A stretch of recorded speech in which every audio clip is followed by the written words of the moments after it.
Chapter 840, Master. Chapter 840, Master. Proofreader, Papatonks.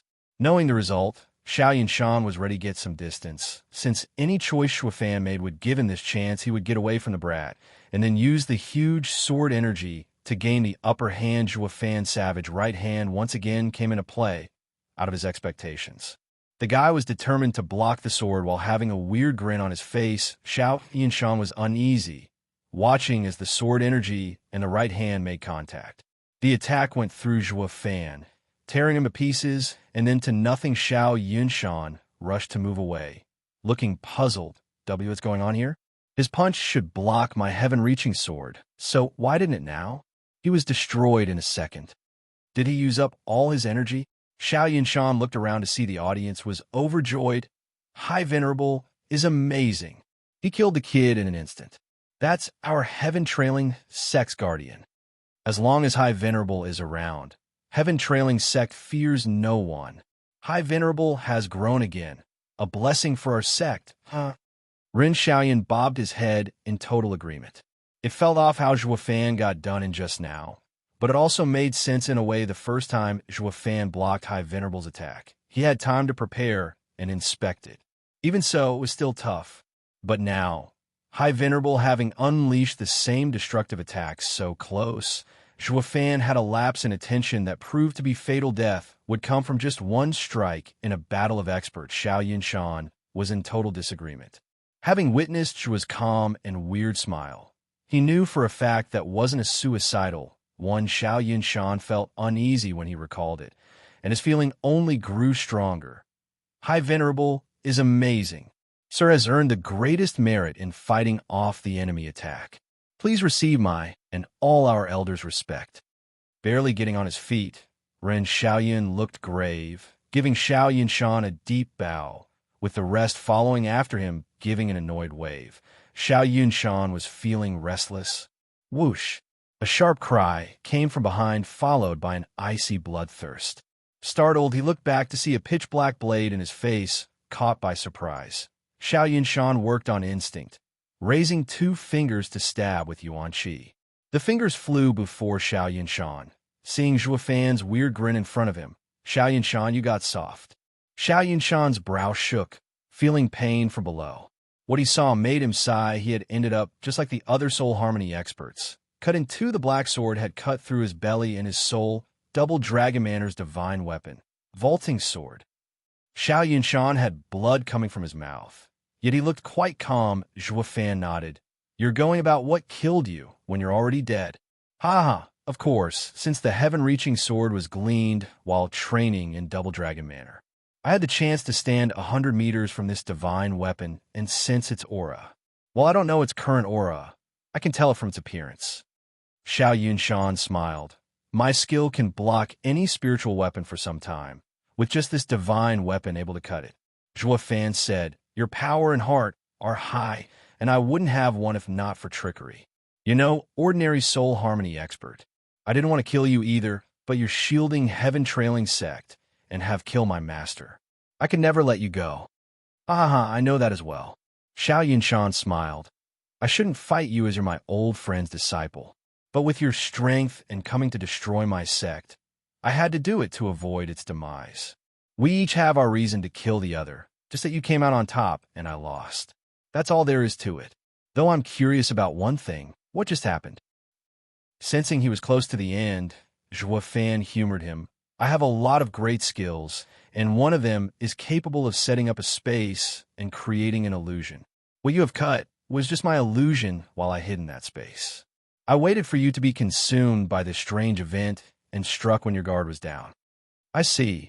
So there's a strange skill like that in the world.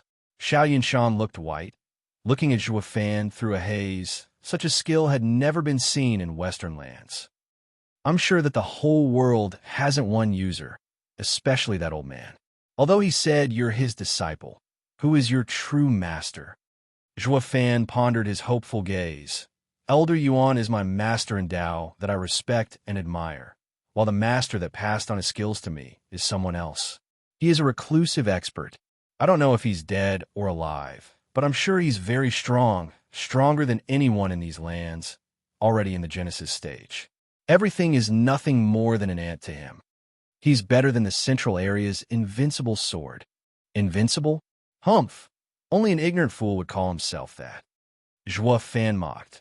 Even when that master can flick him to death, he still won't proclaim himself invincible. Xiao Yinshan shook and sighed. This is fate. With such a strong master, why do we even go to offend you?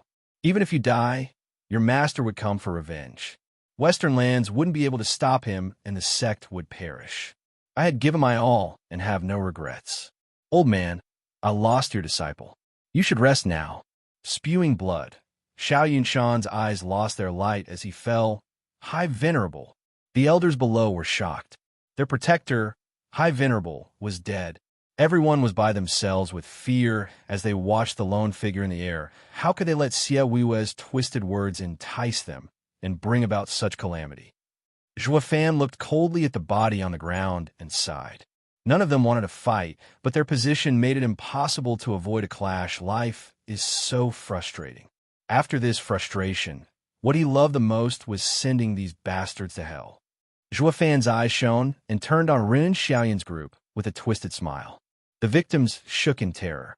A month later, Blackwind Mountain was packed with people, as well as 3 new familiar faces. Chu Qingsheng, Yi Lin, and Wu Qingqiu. Luo Yinhai saw that everyone was here and began, People, everyone should be familiar with Edifice Lord Chu. She now represents Double Dragon Manor and has come to investigate the recent sect destructions. The other 2 are Ultimate Clarity Sect's senior brothers, Wu Qingqiu and Yi Lin. Everyone bowed in respect and caution. None from Superior 3 sects could be offended, especially from Double Dragon Manor. There's no need for courtesy. We only came to ask some questions. Just think of us as guests. Wu Qingqiu was quite respectful. After our investigation of the Demon Scheming Sect and Mystical Heaven Sect, we found not a soul alive, yet also no traces. The more people there are, the more clues there should be. While the less there are, the more powerful they had to be. As we have nothing to go on as of now, we could only ask the help of the greatest faction closest to the 2 sects, the Luo Alliance. Everyone jerked. Are you suspecting us? The sudden outburst got everyone to turn to Yi Lin. Ha ha ha, sorry, but have some self-respect. None of us are fools here. You're the last suspects if you ever were, especially with your strength. Yi Lin mocked, earning angry glares. We may be weaker than you, but are you looking down on us by voicing it? Chu Qingcheng mediated. Sorry, everyone, he's always so rude. Don't mind him. We only came to understand something. Who knows where Zhuo Fan's master is? Chapter 841, Special Background. Chapter 841, Special Background. Proofreader, Papatonks. Steward was master. Everyone present was taken aback. Then they started talking amongst themselves in hushed tones. The members present here were all from the Tianyu Empire, and many from the former 7 noble houses. Yet all here, once foe or friend, looked at Zhuo Fan with no results. Chu Qingqing's sudden question had them thinking again. With Zhuo Fan's capacity for power and shrewdness, just where's his master? That's what we'd like to know too. Edifice Lord Chu, you're asking the wrong person. All of us are in the dark as well. Stewards came from the Luo clan, so you're better off asking them. An elder of Exor Marquis' abode pointed to Luo Yunhai on his main seat. The others bobbed their heads. Yeah, you should be asking the Luo clan. Steward Zhuo is theirs. If they don't know, no one does. Luo Yunhai shrugged. People, Brother Zhuo might have come from the Luo clan, but not even we know how he got all those skills. I believe that all of you, having roamed Tianyu for decades, are far wiser and capable of getting some hints into his background. You think we'd have lost to you so badly if we'd known already? Rolling their eyes, the people from Hell Valley, Pilking Hall, and many others twisted their heads away in annoyance. Wu Qingqiu's team frowned. Did Zhuo Fan just pop out of a rock or something? There were so many powers in Tianyu, yet none figured out his master. Luo Yinhai shook his head and cupped his hands. Sorry, senior brother Wu. Brother Zhuo had grown up in the Luo clan, just like any ordinary person. Only after the Luo clan was facing disaster did Brother Zhuo reveal his talents. Not once had he ever remotely mentioned anything about his master, either, so he didn't press the issue either. Even though you came a long way to check on his background, I'm sorry to say that not even we know. How can that be? Wu Qingqiu was stumped. Chu Qingcheng looked disappointed, hoping to get a trace of Zhuo Fan through them. That maybe. We didn't get anything. Yi Lin was calm as a cucumber, though he was smart not to show it, only displaying a vague smile. Zhuo Fan's master was among the greatest in sacred domain and the oldest. It was obvious they were clueless this secret was privy to a very few sacred beasts and himself, a sacred beast inheritor. Others would ever know such a heavy secret. Not like they deserve it. Humph. Yi Lin dangled one leg over the other. Looking quite smug, the grasp of secrets embodies the gap between people, huh? Just as the investigation hit a dead end, an aged voice said, "Last Chu-Chu, why exactly are you looking into Zhuo Fan anyway? Are you perhaps suspecting that the fall of the three sects have something to do with him?" Chu Qingcheng looked back at the group with Hope the one to call her that had to be an elder, close to her from years back, Uncle Jio. Chu Qingcheng turned to Elder Jio from the X-Veiled Dragon Pavilion, God Eye Long Jio. He was the first senior involved with Zhuo Fan and Tianyu. The two grew so close they became brothers God Eye. Long Jio had to know something about Zhuo Fan. Chu Qingcheng bowed in joy. "Uncle Jio, how have you been all these years?" God Eye Long Jio smiled. "Haha, still kicking, though aggrieved having heard of brother Zhuo's passing. If only I had the strength, I would have." Long Jio's eye flashed with bloodthirst. Chu Qingcheng clenched her fists. "Yeah, they don't have the power, or they'd have long destroyed the demon scheming sect." Wu Qingqiu sighed at the sudden shift in mood, also saddened.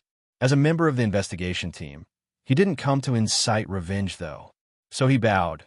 "Junior sister Qingchang sees Sir as Uncle Jio, so I'll be presumptuous to call Sir that as well, despite my inadequacies." "Oh, there's no need for that, young Master Wu." Long Jio returned the bow. Wu Qingqiu was nice and very polite without any arrogance. He was still a disciple from a superior three sect, not to mention in the ethereal stage. Long Jio would never take advantage and presume himself as elder. Wu Qingqiu smiled. "Uncle Jio is too kind. It's only natural to treat seniors as such. Moreover, I also noticed Sir has been referring to Zhuo Fan as brother. I would be very grateful if Uncle Jio would be willing to answer some questions." "Young Master Wu, please ask away." Long Jio bowed as Wu Qingqiu did. Wu Qingqiu nodded. "Uncle Jio, to be quite honest, we suspect the culprit in the destruction of the three sects to have come from outside our lands, or someone taking revenge for what happened to Zhuo Fan a year ago. Thus I ask for everyone's help in telling us if Zhuo Fan had been close to anyone in Tianyu besides you all. As far as I know, his skills did not come from the demon scheming sect, so where could they come from? Are you implying that his master took revenge?" Long Jio cried out. The others jumped, perking their ears to not miss a thing. It has to be. To train an abomination like Zhuo Fan, the power achieving this must be a force to be reckoned with. They had begun to have an inkling just how great his background was. It was not like just any average power could just ruin three sects in Western lands overnight. The ones to rejoice the most were the X-houses. Thank God Zhuo Fan won in the fight for Tianyu. If he lost at our hands, then Tianyu would have been plunged into hell. When it destroyed the demon scheming sect of Western Land's 9 sects, ruining Tianyu would have been child's play if they thought about it, so that's why he was so obnoxious. I always felt it off. His backing explains it. Demon scheming sect never figured it out, so that's why they're now 6 feet under. That's what you get for messing with someone stronger than you thinking you're better. So easy when you have no clue who's behind him. Everyone sighed. Only Long Jio pondered. Brothers was master. Well, he did mention it once, though I'm not sure if it was real or not. Really who? Wu Qingqiu lit up. Long Jio was grave. Overlord 9 Serenities. Ugh. Wu Qingqiu's group was stunned. Overlord 9 Serenities? Is there someone like that in Western lands? Yi Lin almost did a spit take. Is that a reference to 9 Serenities sovereign? Elder brother, are you toying with these yokels for not knowing about the 10 sovereigns? Everyone around looked perplexed. Uncle Jio, Overlord Nine Serenities does sound great, but I'm ashamed to say I've never heard of him. Who is he? Where does he come from? Wu Qingqiu asked. Long Jiu shook his head. I don't know. He just dropped that full of smiles, so I always thought it was a joke. Now that you're asking about his master, it feels like it might be true. Overlord Nine Serenities. Wu Qingqiu's eyes shone. Who is he? No one in the entire world with any amount of name to himself or power knows such a person. Do any of you know? Wu Qingqiu turned to the rest, only to see them stumped. Wu Qingqiu frowned. He came to know more about Zhuo Fan and got a clue, only to have more questions left unanswered. Overlord Nine Serenities. What the hell is that anyway? Sounds as grand as the best in the central area. Invincible sword, but never heard of him. Yulin played dumb while his senior brother was getting nowhere. Why don't you go ask Devil Mountain? A girl spoke. Wu Qingqiu's team turned to Lei Yuding, Luo Clan's Shadow Corps captain. Lei Yuding continued. When the Luo clan was stationed in Blackwind Mountain, Zhuo Fan took me to set up the arrays around it. I overheard him say something about creating a second Devil Mountain here. Maybe that's where his master is. Wu Qingqiu had found a direction at long last. Though his hopeful look was met with equally lost gazes, Wu Qingqiu's face twitched. No point asking about Devil Mountain then. Where the hell is that even? The more we dig, the more secretive Zhuo Fan's background is. All I got for my questions are more questions. Where should they go next? Wu Qingqiu sighed. Brother Zhuo, did you really pop out of thin air? Why can't we find anything about you? Chapter 842. Overlord Nine Serenities. Chapter 842. Overlord Nine Serenities. Proofreader, Papatonks. With his hair billowing in the wind, a tall and bright man stood on a tall peak, looking free and easy. This made the deep sigh that came after from this eminent middle-aged man as he watched the sky uncharacteristic whoosh. 3 people suddenly landed in front of him and bowed. Elder Du, have you learned anything from your investigation in Tianyu? Elder Du looked at them and asked, is the destruction of the beast-taming sect, demon-scheming sect, and mystical heaven sect related to Zhuo Fan? Or did someone else have a hand in it? The trio shook their heads with a sigh. Elder Du was confused. Was that a tough question? If Zhuo Fan has a strong force behind him, we continue our investigation in this direction. If not, that leaves our revenge, and we can focus on the powers coming into Western lands.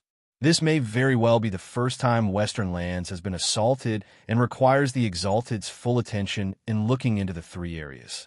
Once again, people are suffering. Elder Du gave a bemoaning sigh, while the trio hung their heads with heavy looks. Elder Du was curious. What's wrong with you?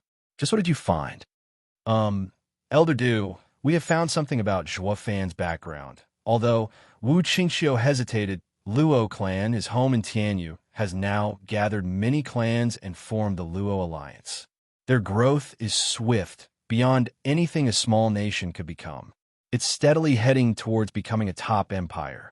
Elder Du cut him off impatiently. I know of Luo Alliance.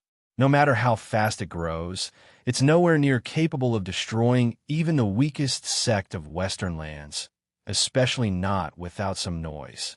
Only an absolute power can pull it off. They are way behind.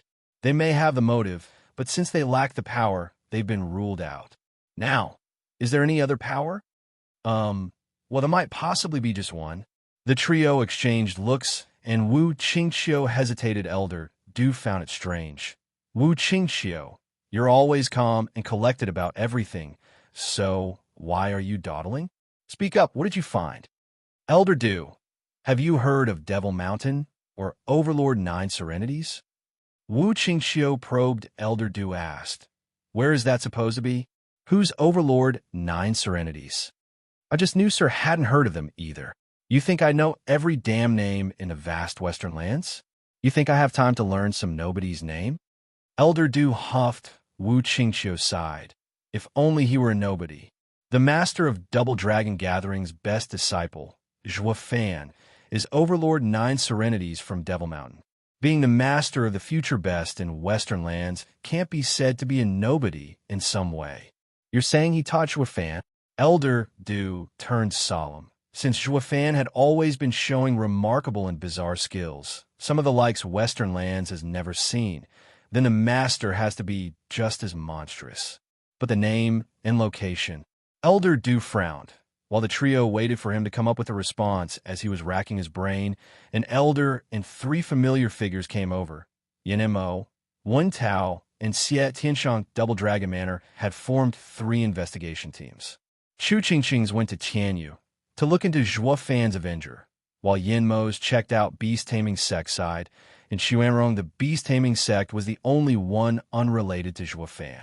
If the investigation in Tianyu reached a dead end, at least over there could offer some clues, but by the looks of them, it was plain to see nothing came of it, for God's sake.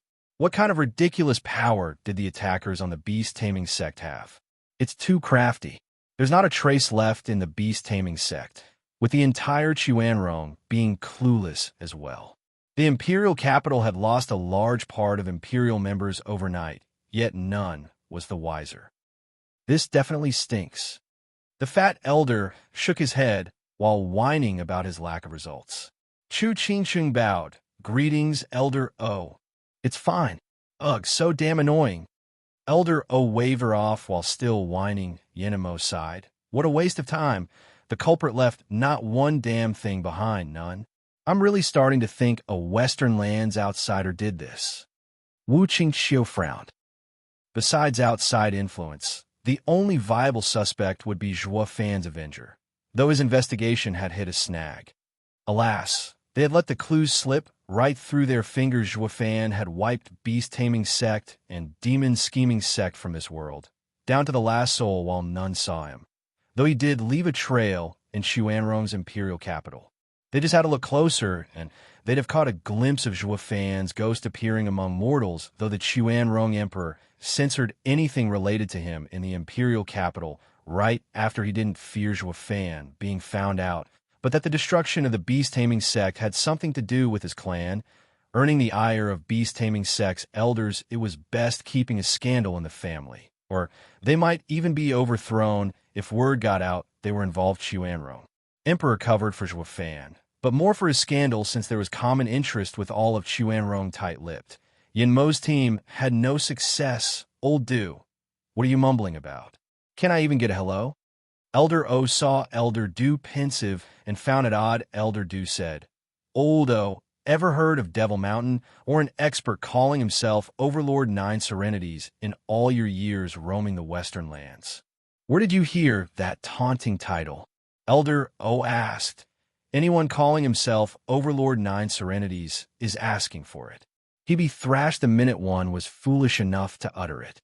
Only that invincible sword dares call himself like that, though no one in all the lands could beat him. This Overlord 9 Serenities sounds just about the same, but that would mean peak Genesis stage. Elder Du shook his head. Right?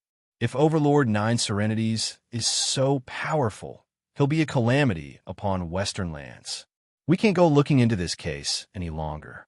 We best stay far away from it instead. Who is Overlord 9 Serenities anyway? Did you piss him off? Seeing Elder Du so helpless, Elder O asked. Elder Du was vague. I know not how he looks or his cultivation, so how could I piss him off? Demon Scheming Sect and the rest probably did, though, to earn their destruction. They say he's Zhuofan's master. What? Elder O cried out.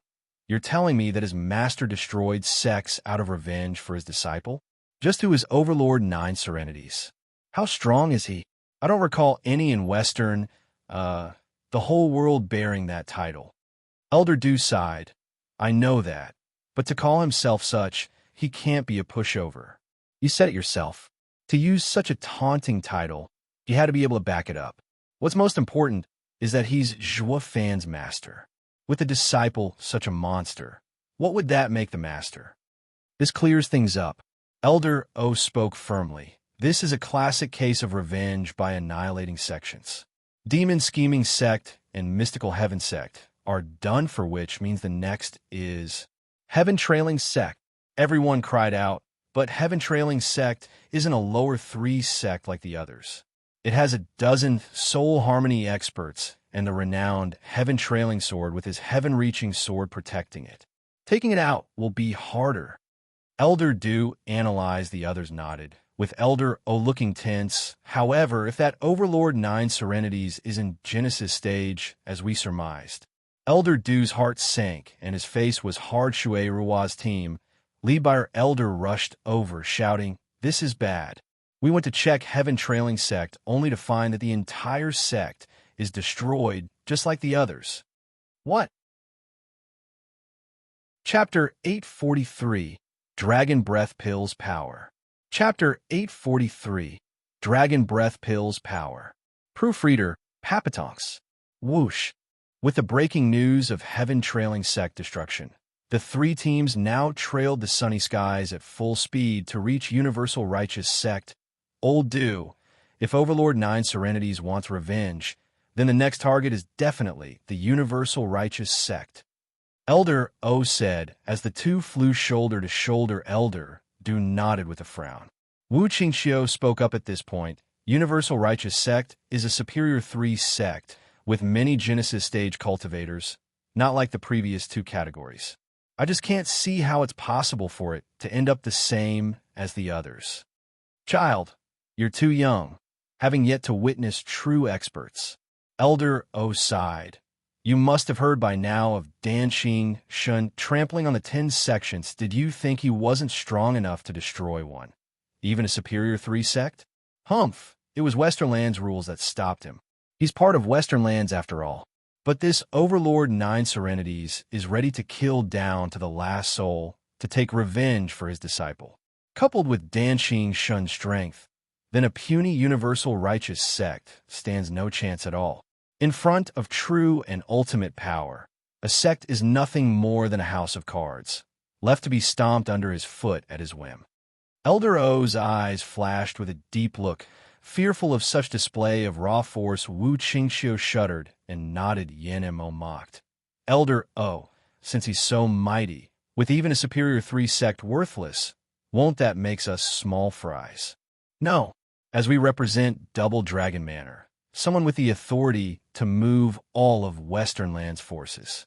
Elder Do's eyes flashed. As long as he's not dead set on it, we can leverage our names to talk it out.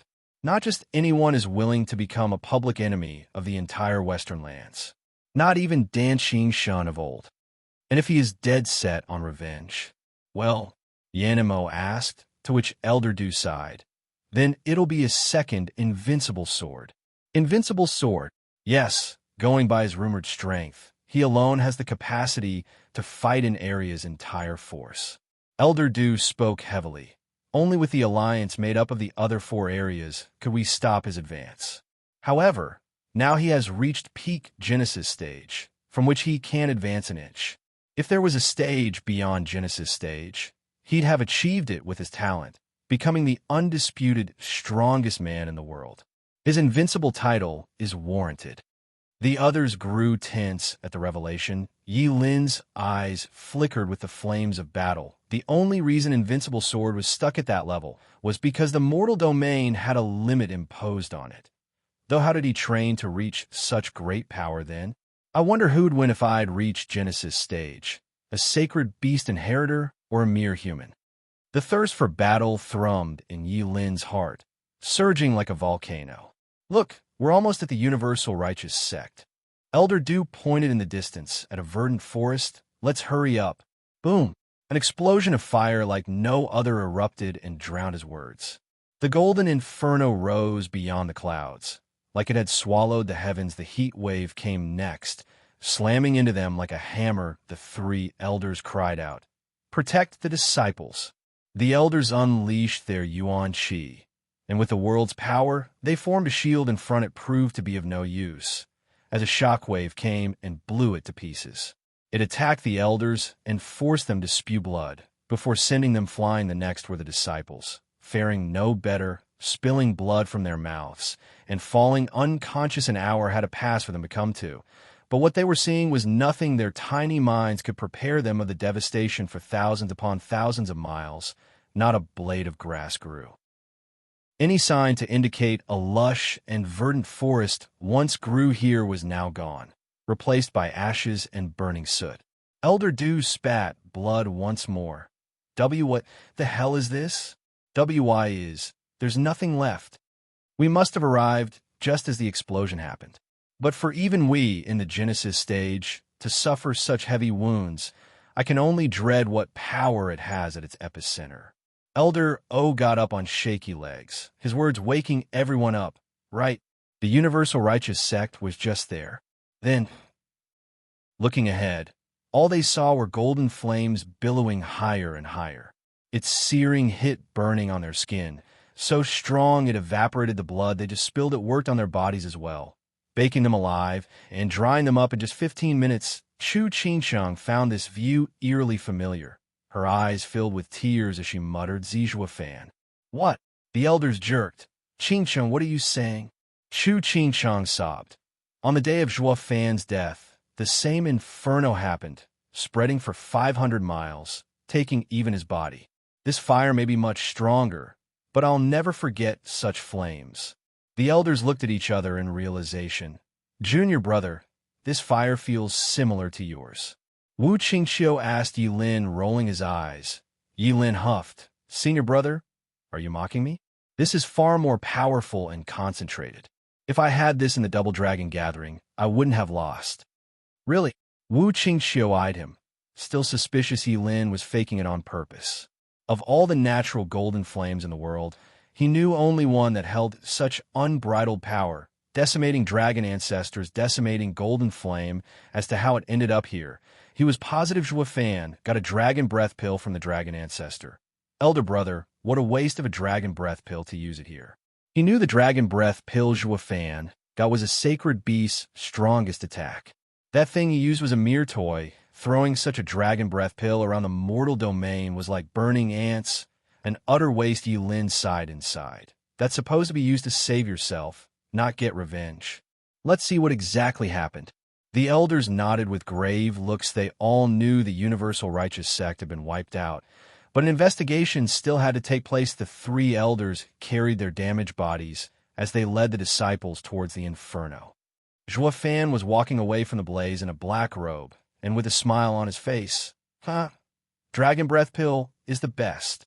I just poke a hole in the sect barrier, then threw in. No matter how many Genesis stage and Soul Harmony stage experts it has, they're all toast. This had to be the easiest revenge yet for Zhua Fan. He didn't have to waste time and sully his eyes with their presence. Just throw something in and send them to their maker, worthy of dragon ancestors' true power. Though seeing such destruction, Zhua Fan found it unbearable, not remorse for anybody, but that the dragon breath pill was such a waste here, though he used it in the end, wiping any sign of life from every corner, humming a tune. Zhua Fan walked on. But then he frowned as he looked further ahead. Someone's coming? Whether friend or foe, an away team or a fugitive, I'll know once I'll look. Zhua Fan's right eye flashed in 6 golden halos divine, eye of the void, 6th stage, void domain. The air rippled under his power, forming a barrier. Zhua Fan entered it and vanished from the world. All he left behind was a world of flames. Chapter 844. Heart's Reaction. Chapter 844. Heart's Reaction. Proofreader, Papatonks. Whoosh. The blistering heat coming off the golden inferno burned anything and warped the air.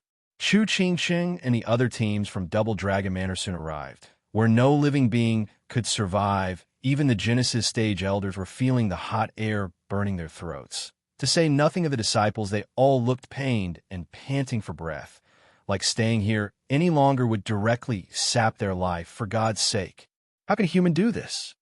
Everywhere they looked, all they saw was golden flames, and even more golden flames. Elder Du's face watched in shock. The Superior 3 sect, Universal Righteous sect, had been destroyed in a flash. Is this the power of Devil Mountain's Overlord 9 Serenities? Overlord 9 Serenities and Devil Mountain? Zhua Fan, in his little hidey hole, had his heart jump at that name. How did they come to know that? Soon he figured they must have looked into Tianyu. Double Dragon Manor started investigating the destruction of Western land sections. Great! Pinning it all on the fake Overlord 9 Serenities should by some time before Double Dragon Manor gets to the real answer. Who knew the little joke he pulled ages ago in Tianyu would be so useful? If Double Dragon Manor had kept investigating, they'd soon catch up to him, and that wouldn't do. While he feared no one, he wasn't looking for trouble either, and getting chased to death all the time wasn't a good thing. Obliterating 4 sects of Western lands with a heavy crime from which he could never escape. Did Overlord 9 Serenities do this? Eldero looked around in shock. There's just no way. No person could have such power. I bet not even the world's strongest, invincible sword could pull this off. You mean, something stinks around here? Eldero's eyes flashed at Elder Du's words. This can't be done by just one man. There has to be another explanation we've yet to figure out. Maybe something volatile was happening beneath Universal Righteous Sect that he made use of to do this. Why else then of all the other sects, only the Universal Righteous Sect ended up like this? In any case, I refuse to believe that a cultivator could be so strong. His analysis earned the nods of others, of course. If he's so powerful, what's the point of investigating anyway, since they'd end up killed all the same? If not, the whole Western lands would fall. But if it were like Eldero said, using the Earth's unstable power to create such a disaster, then he wouldn't be as strong. We could fight him. Zhua Fan nodded inside. At least there's someone in the team that can use his head. Yes, there's no one in mortal domain capable of such might. As this was the strongest attack of a sacred beast from sacred domain that none in the mortal domain had ever heard of, coming to the conclusion the power of the earth was borrowed instead was not a bad logic. This, however, meant the team would keep going and affect Zhua Fan in turn. Yilin was well aware, though clueless how to ease this problem. Maybe Overlord 9 Serenities didn't do this by himself, but the entire Devil Mountain perhaps. Do you think by finding this sect, can Western lands fight it? The elders shook and grew tense, right? A guy doesn't have the power, but if Devil Mountain was packed with experts, then anyone could resort to such cruelty. This proves their sect is stronger than Western lands. There was no point in looking further into it, when they couldn't even beat it. Impossible. Elder O spoke with determination among the hesitant looks. Kid, look closely at this catastrophe. Could all the power of the world gathered together recreate it? That's why. Only the world's power can be the culprit, and not a man's. I still believe Overlord 9 Serenities used this method to shake us, a mere bluff. Also, we would mistake his level and drop the investigation. This only proves he hasn't that kind of power Western lands should fear. How else would you explain his secretive actions, vanishing after ruining every sect? Even as we came here, we saw no sign of anyone around, clearly done to cover his tracks. Elder O sputtered on in a loud tone, finding his logic even more sound. It even sounded smug for being so smart. The others nodded their heads. When did the old Coots Melon get so sharp? Even Zhua Fan had to give him credit. He might believe the old guy's logic if he hadn't done this himself, only Yilin was not about to let it go, sighing, what if going after Overlord 9 Serenities is us playing with fire? When we face him, what then? There's no what if. I don't believe anyone is almighty unless I see him for myself. Like hell, he's even more unstoppable than that invincible sword. Elder O flicked his hand, looking smug and convinced. Buying into his own excuse, the others nodded, finding the logic sound and continuing the investigation. Zhua Fan chuckled with a shake of his head. Having ruined 4 sects in Western lands, it was safe to say the sooner he left here, the better. Zhua Fan gave one pair of eyes, with a golden inferno reflected within. One last look, finding it hard to look away. We won't be seeing again. Ching-ching. SSS. As thunder exploded, he saw sparked lighting flashing between his hands. Startled, Zhua Fan watched the thunder ring flicker to life. Chu Ching-ching's own ring reacted the same. Zhua Fan looked at the 2 rings in shock. How? This space is cut off from reality. So how are the thunder rings reacting? As this ring had been with its master for so long, it molded to his true nature. The yearning Zhua Fan and Chu Ching-ching had for each other triggered the rings, breaching the confines of this space. Zhua Fan. Chu Ching-ching looked at the thunder ring in shock, her eyes tearing up as she cried out and searched everywhere. Zhua Fan, You're not dead. You're here, aren't you? Fan ain't dead. The elders turned to her. Qingcheng, what are you saying? How do you know that? Chu Qingcheng only cried out Fan's name. Her eyes filled with hope. She knew that only his thunder ring could connect with hers. These rings were their oaths, junior sister Qingcheng. Maybe you just think you saw him from how much you long for him. Fan is dead, so how can he be here? Yi Lin started if they find elder brother, then he'll become Western Land's enemy. While shouting, he rushed to Chu Qingcheng, holding her hand and the ring. Hiding its luster, Chu Qingcheng only knew him and Fan as enemies, and that didn't change. His sudden action earned her hatred. Beat it! I know you only see Fan as your enemy and can't wait for him to die. But he's still alive, and he's here. Fan, it's me, Qingcheng. Come out. Yi Lin shrugged, his kindness scorned. What good will it do calling him out? You're just letting Western Lands hound him. This chick has lost it, thinking my gesture was out of ill will. If only you weren't sister-in-law. Yi Lin gnashed his teeth. Use your souls to scan the area.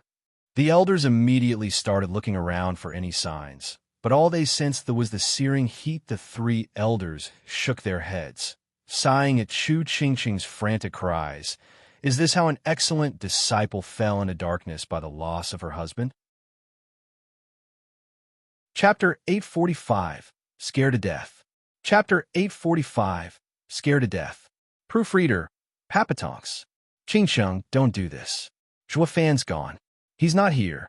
Chu Qingcheng was frantic in her search and cried, even as Shui Ruohua and Danner hugged her. Tearing up at her pain, the others shook their heads. This is called being obsessed. Chu Qingcheng did not listen to reason, shaking her head and pointing at the flashing ring with joy. Senior sister, he's still alive and here too. Just look, only we have this pair of rings, and they only react when the other is around. This is his keepsake. He's definitely here. Chu Qingcheng was desperate in convincing everyone of this reality, but they only saw it as her lying to herself, wanting to believe with every fiber that Fan was in this world. Qingcheng, I may not know that ring, but we have scanned this place for 100 miles around, yet there's no one here but us. Elder Du soothed. Chu Qingcheng bit her lip, not giving up. No, he's close by. It's just that you can't find him. No one can find him with his skills. Only I, as his wife, know in my being that he is here. That's enough. Chu Qingcheng. Elder O shouted in anger, a vein popping on his forehead. We're Genesis stage experts, yet you're saying we can't even find some brat? We can find something as small as an ant, let alone him. Since we did not find him, then he isn't here. How long are you going to continue this crazy act? Glaring at him, Chu Qingcheng still called out Fan's name. Fan, it's me, your wife. Please come to me. Don't just stand there. Take her away. Elder O's patience was at an end as he stared at Wu Qingqiu bobbing his head. He went to Chu Qingcheng with a sigh. Junior sister Qingcheng, there's something off about the ring. I'm sure of it. Fan is gone now, and there's no way he can be here. Let's just get you back to Double Dragon Manor and get some rest. No, the ring never lied to me. He's here. Struggling with all she had, Chu Qingcheng kept crying out, Fan. In his sealed space, Fan gnashed his teeth and shut his eyes. Even though tears gathered at the corners, he knew he shouldn't have met her, because he could not take the parting. Qingcheng. The heart prevailed in the end, and Fan spoke in a low tone. All shuddered at the heavy tone, unable to overcome their shock. Chu Qingcheng was overjoyed. Fan, is it really you? I knew you're alive. Is Fan actually alive? The elders looked around frantically. With him alive, the case of the sex destruction has a solution. Yet no amount of searching helped. The laughter came then. Ha ha ha. 3 imps trying to scan with your souls and face of yours truly? How pitiful. With a whoosh, black thunder flame erupted from that space. As high as a kilometer and spreading for miles and miles, the black thunder flame took the shape of a giant with golden eyes. The flame within like 2 erupting volcanoes, the sheer dread coming off him slammed into the 3 Genesis stage elders. They shuddered and felt like mere insects that could be stomped at any time. Tis. All craned their necks to watch the black fire giant, feeling their knees going soft at its power Yilin fared no better despite knowing the truth behind it. He gulped. What is this? Did the 9 serenities sovereign descend? This power was at the level of his master, and only the 10 sovereigns wielded it. Everyone knows 9 serenities sovereign is missing, so how can he suddenly be in the mortal domain? Yilin was too shocked to make any sense of it when a sacred beast inheritor was scared. Much couldn't be said about the rest. Looking white as paper and gasping for breath, the 3 Genesis stage elders were overcome with fear, looking at the huge face gazing at them with scorn. Huh, weren't you great before, you weaklings? Did the cat get your tongue? Senior. Elder Dew's shaky voice barely got a word out as he bowed. May I know who Senior is? The 2 golden balls of fire flashed as he cackled. Ha! Mistaking respect for fear. I've heard this saying many times, but weren't you 3 pipsqueaks, shouting about wanting to see me? You won't believe it until you see it, right? Well, here I am. Do you believe it now? Overlord 9 serenities? SSS. The elders gasped in shock. Elder O, who had analyzed Overlord 9 serenities' power, just now almost soiled his pants. The sheer power rolling off this giant was enough to rob them of all of their courage. They knew now universal righteous sect's demise wasn't made by borrowing power, but by unquestionable might. Overlord 9 serenities had never been seen before, but now they felt it all too well. The destructive power he wielded. The trio fell to their knees on the spot. Senior, please forgive our foolish words of ignorance. Ha ha ha, brats. Do you take me for someone as petty as you? The black giant mocked. The Missy has gone against your words and contradicted you. Yet you wanted to attack a helpless woman? Humph. Who knows how pissed off I'd be over the last 300 millennium if I were as petty as you. SSS. Gasping for the 3rd time, they all looked in shock. Oh hell, 300 damn thousand years. What the hell is he? Even the oldest sect in Western lands is barely 10,000 years old. But this guy is 300 times that? For crying out loud. He's an old freak through and through. What invincible sword. He's nothing to this guy. No wonder he's so amazing and overpowered. Wonder what stage he's at. Definitely above Genesis stage. The trio broke out in sweat, scared to death from even moving, ignoring them. The black giant stared down at Chu Qingsheng with a sigh. He waved, and a flickering ring floated down. Qingche, may I call you that? Is this what you were looking for?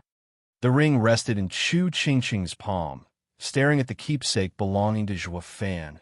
This is Zhuo Fan's. Chu Qingsheng looked at the giant, wanting to ask more, but too afraid to know the truth. The giant spoke. Child, forget about him. He won't be coming back. Chu Qingsheng's fist shook. I had founded Devil Mountain 300,000 years ago, when no one could stand up to me. Recalling ancient memories, the black giant spoke. But after 200,000 years, I grew tired, focusing on understanding Tao, and entered seclusion, vanishing from the world. As it happened, in my rare travels in between across the world, I have met with disciples worthy of note. Zhuo Fan is one such disciple. To understand Tao, one must live in the world, then rise above it.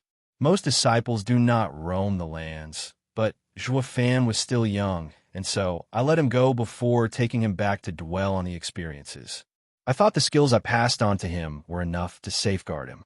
But never have I imagined he'd be tricked by some rotten people. This is life, this is fate. The black giant sighed, and mourning the elders broke out in sweat. It's obvious now that it was revenge, but it's not like we can do anything to him either. Didn't you hear him? He was already at the top of the world 300,000 years ago, stopping all infighting before withdrawing. He's on a different level than our petty wars. All of Western Land's power won't be enough to even scratch him. Not to mention Devil Mountain isn't made up of one man. There's still plenty of disciples.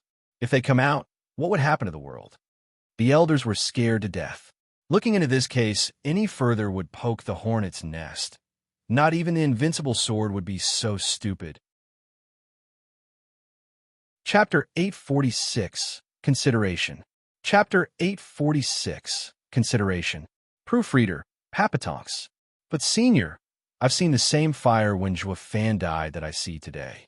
Was that Senior as well? Unafraid of this giant's power, Chu Qingsheng looked up with hope. The golden balls of fire flashed. Yes, that was me snapping my fingers. Well, crud, if just snapping your fingers turned 500 miles into a wasteland, then the old guy must be beyond almighty. The elder's heart jerked. Yilin barely held himself from lashing out. He knew what happened the best, since that was actually his doing. The fact that this black guy took credit for it proved. This is no Nine Serenity's sovereign, but Zhuo Fan's high-class act. How did he make it so real, though? He's even got 3 Genesis stage elders shaking in their boots. Glancing at the said elders, Yilin snickered inside, then Zhuo Fan. Chu Qingsheng was still hopeful. The giant was blunt. Is dead. Dead. Chu Qingsheng recoiled from shock. Paling Zhuo Fan was in pain, seeing his lover, showing such utter despair. His nails drew blood as they dug into his palms, but his voice was firm. When I arrived, Zhuo Fan's soul was gone, his body mauled. In my rage, I removed everyone, down to the last man. I then took his body to bury him on Devil Mountain. Before coming to handle any resentment, some puny sects of Western lands showed some truly outrageous nerve to kill Devil Mountain's disciple. Humph. It's all thanks to my insights in Tao that tempered my spirit, or else the whole of Western lands would have burned. The elders hung their sweaty heads, fear already prevalent in their terrorized hearts. Holy hell. The 4 sects had poked a god this time. Only fortune has it that his temper got milder, and he did not drag down the rest of Western lands with him. They could practically imagine him changing the world's landscape 300,000 years ago, like it was nothing. Good, the 4 are done with, lest they troubled Western lands further. The elders instantly switched tunes, no longer looking into the unfortunate loss of 4 sects, but actually cursing them for asking for it and getting what they deserved. You'd be better off messing with the invincible sword than this old freak. Does that mean he's truly dead? Not registering all of his words, Chu Qingsheng gazed with dead eyes before slumping. Shui Ruohua rushed over. Qingsheng, what's wrong? Zhuo Fan wanted to go as well, to hold his wife, but he reined in his impulse, lowering his hand and shaking his head. His heart was bleeding, but he found no other solution, not when his enemy was just too strong. It was tantamount to suicide. With no idea when he'd appear, he didn't want to drag her into this, and chose to cut off this cherished marriage he had barely formed. The thunder ring in Chu Qingsheng's hand vanished and appeared before the giant's face. Listen up, you brats. Qingsheng is my disciple's wife and now a part of Devil Mountain. The black giant looked at Chu Qingsheng. Tell her when she wakes up that all of Devil Mountain will recognize her ring. To stay calm in the face of trouble, for it will flicker and shine with new hope. The giant vanished then, along with his power. Looking at the remaining inferno around them, the elders stood up at last, only to slump back down, gasping and lamenting their fate. Old Du, that was scary as hell. That freak, Senior felt worse than when meeting the Exalted. You think? I bet not even facing Invincible Sword would get such a reaction out of me like that, Senior. His dreaded aura was just terrifying. Yeah, the trio felt like they went through hell. Now, fortunate they came out alive. Then they looked at Chu Qingsheng. Hurry and take her to the sect. Elder O, junior sister Qingsheng has fainted from heartache. We can't disturb her, yet Sir wants to return? Wu Qingqiu sighed. Elder O sputtered. Cut the crap. Who said anything about dragging her back? I'm telling you to carry this lady carefully and tend her health. She has to recover. Ugh. Everyone made weird faces. What's with the elder's mood flipping like that? One minute he snapped when Chu Qingsheng contradicted him, and now Elder O rolled his eyes. Are you fools or what? Didn't you hear, Senior? Chu Qingsheng is seen as his disciple's wife and now under Devil Mountain's protection. If anything happens to her while in Double Dragon Manor, then the Senior will take it out on us. On the other hand, with the Senior backing us, not even Invincible Sword will sound scary. That makes the young lady the brightest gem we have that we must nurture. Elder O was firm, with the other elders nodding now. They understood and agreed with him. These elders are damn practical at least. Yilin realized why Zhuo Fan assumed the role of Overlord Nine Serenities. To protect Chu Qingsheng, he witnessed Chu Qingsheng going against the Elder, and while not able to defend her in person, he used Overlord Nine Serenities to give a pretentious speech and raise her value in the Elder's eyes. It was the same as looking after her while being worlds apart. He figured that no matter what danger might befall Western lands, none would touch Chu Qingsheng. Yilin's side and said, "Elder, the case of the four sects' destruction now has a resolution. But there's still one problem. Overlord Nine Serenities has taken revenge for his disciple. But what about beast-taming sect? Let's just lump it in as well." Elder Du waved. "Senior had us so scared there's no way we'll still be looking into beast-taming sect. Since it and Zhuo Fan have grudges, we'll say it's the master looking out for his disciple since we can't look into it now. That settles it." Yilin nodded, grinning inside. That'll be a perfect closure. They took the unconscious Chu Qingsheng and left the area, with the elders taking the lead, not wanting to stay a moment longer after they were gone. Zhuo Fan came out of space with a pained look. It was his last goodbye to Chu Qingsheng. "Elder brother, that was one high-class act. You got us soiling ourselves from fear. I even thought Nine Serenities' sovereign was here." Zhuo Fan frowned and turned to see Yilin coming back. Zhuo Fan asked, "Why are you here?" There's still some things I don't get. I had left with the old coots then, but I have come back for Elder Brother's wisdom." Yilin bowed. Zhuo Fan walked away. "Don't feel like it. How cold. After bringing sister-in-law, so you could see her one last time before leaving Western lands." Zhuo Fan paused and sighed. "What is it then? Just how did you turn into a demon emperor and even got those 3 Genesis stage experts scared to death?" Yilin beamed. Zhuo Fan spoke. "Easy, a grain of truth in a sea of lies. The figure was an illusion I made, but it's not enough to scare those 3 by itself. But since they were wounded and weaker, they couldn't sense properly. Also, the black giant contained a trace of the destructive thunderflame. But what sold it was the eyes, the remaining 2 dragon breath pills. Those held the power of dragon ancestor, of unquestionable power. This way, truth mixed with lies to make the fear they felt undoubtedly real. Amazing. You're one shrewd guy to not only defeat me, but achieve this as well." Yilin gave a thumbs up, ignoring him. Zhuo Fan left, but paused again soon after. "I'm leaving Western lands. Make sure that in the Double Dragon Manor, Qingsheng. Don't worry, with me around, sister-in-law will be safe." Yilin declared. Zhuo Fan grinned and vanished from the lit-up night by the blazing inferno. Chapter 847. Explanation. Chapter 847. Explanation. Proofreader, Papatonks. Exalted Overlord Nine Serenities was at least 300 meters tall, reaching the heavens and stepping on the earth, even without being able to see him fully. He was covered in black flames as they swallowed the skies, his eyes burning like the midday sun, around 10 meters big and unleashing a terrible light. In the heaven-reaching pavilion of the Double Dragon Manor, the 3 elders returned with their teams of disciples to report, now kneeling before the exalted double dragons.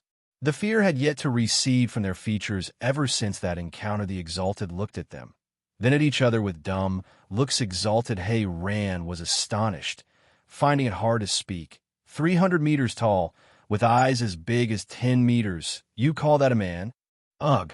The 3 elders recoiled and shook their heads. They saw this reaction coming, since not even they would believe an old monster like him would still be around without having borne witness. "Exalted sir, we saw it with our own eyes.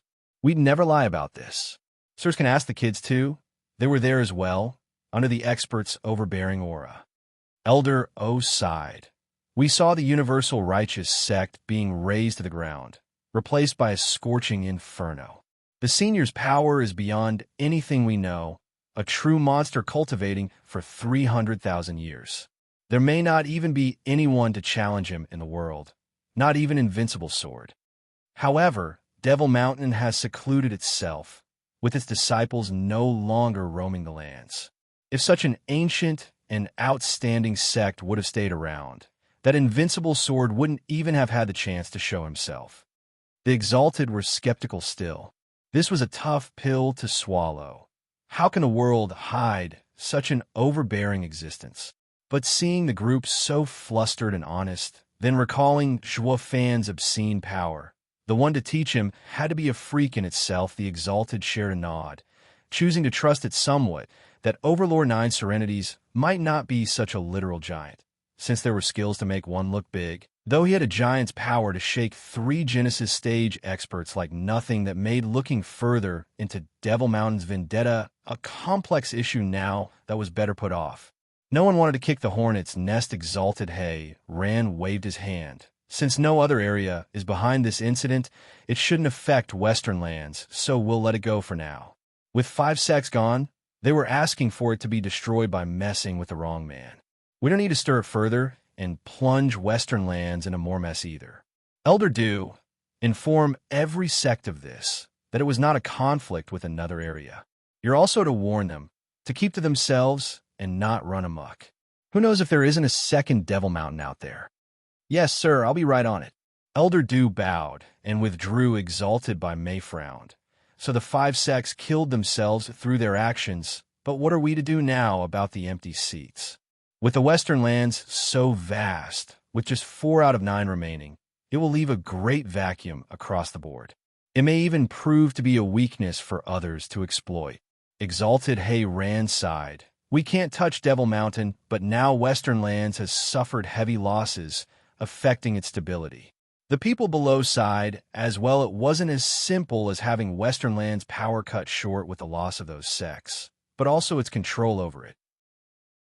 This only grew worse since a Superior 3 sect and a Middle 3 sect were included. A Superior 3 sect didn't just have some mere venerables, but oversaw a large empire as well as dozens of other neighboring nations, watching them for any infiltration from other areas, while Heaven Trailing Sect was the last Middle 3 sect, located around a third-rate empire like Tianyu. It still overlooked the dozens of other nations around. Adding to that was the beast-taming sect being gone as well, leaving no one in the Chuanrong Empire. At least a fifth of Western lands was now out of the 9 sects' control. It was a severe blow to Western land stability. Western land sects didn't just share control, but also danger.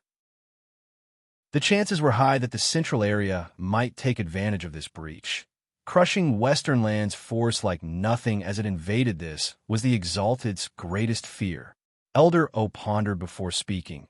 Exalted sirs, this land might be empty, but not that big, with only universal righteous sects territory on the large side. Why don't we just split it among the other 4 sects? Absolutely not. Exalted Hay Ran shot it down. The domain of every sect is based on strength, on what they can take. Not having the strength aside, the sheer manpower required to be sent will be too much to get all that land under control. Don't forget the demon scheming sects lesson. Elder O shook and hung his head in shame.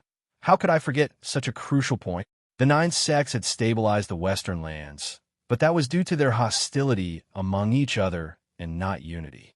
When one betrayed, the other 8 destroyed it. The same applied to every sect. The group held together under the same principle, watching each other like hawks. If one betrayed the sect, he'd be cold on the spot, but once a faction rose from a sect and settled outside, you could be sure it would grow and fight the original. Especially now, when the lands need support and help to prevent the outside enemy from creeping in. Xiaoyue was rubbed the wrong way when he was kicked off his chair and even brought outsiders to rebel. This situation was even worse, as when a sect would be split, internal discord would rise. Elder O was sweating buckets, cursing his loud mouth for such a rotten idea. He almost sent Western lands to its doom. Exalted Hay Ran knew it wasn't on purpose and only frowned at the problem. Wu Qingxiu bowed. Exalted sirs, I might have a proposal, though unsure if I should speak. There's no harm in speaking. Exalted Hay Ran urged. Wu Qingxiu began. The 9 sects overlook their own domain, safeguarding Western lands. This makes it so only those people of every sect know their domain's the best. Calling them local thugs isn't wrong in this sense. The Exalted looked at him hard. Exalted sirs, since 5 thugs died, rather than take one from the other 5, it's better if we pick a new thug from the empty places to defend Western lands. You mean? The Exalted heard Wu Qingqiu's proposal and spoke at the same time, foster a new power to make up for the empty 5 sects. Wu Qingqiu nodded, but what group in the secular world has what it takes to take on the duty of a sect? Exalted, I know of one that can take such a burden. Wu Qingqiu's eyes shone with determination. In our journey to Tianyu Empire, I discovered the Luo Alliance, filled with capable people, experiencing swift growth and looking out for others. Among their men, there are also experts from the demon scheming sect that the Alliance took in. With Double Dragon Manor's assistance, they are certain to grow even faster to support Western Land's peace. Exalted He Rant's brow shook, then looked at the rest. What do you think?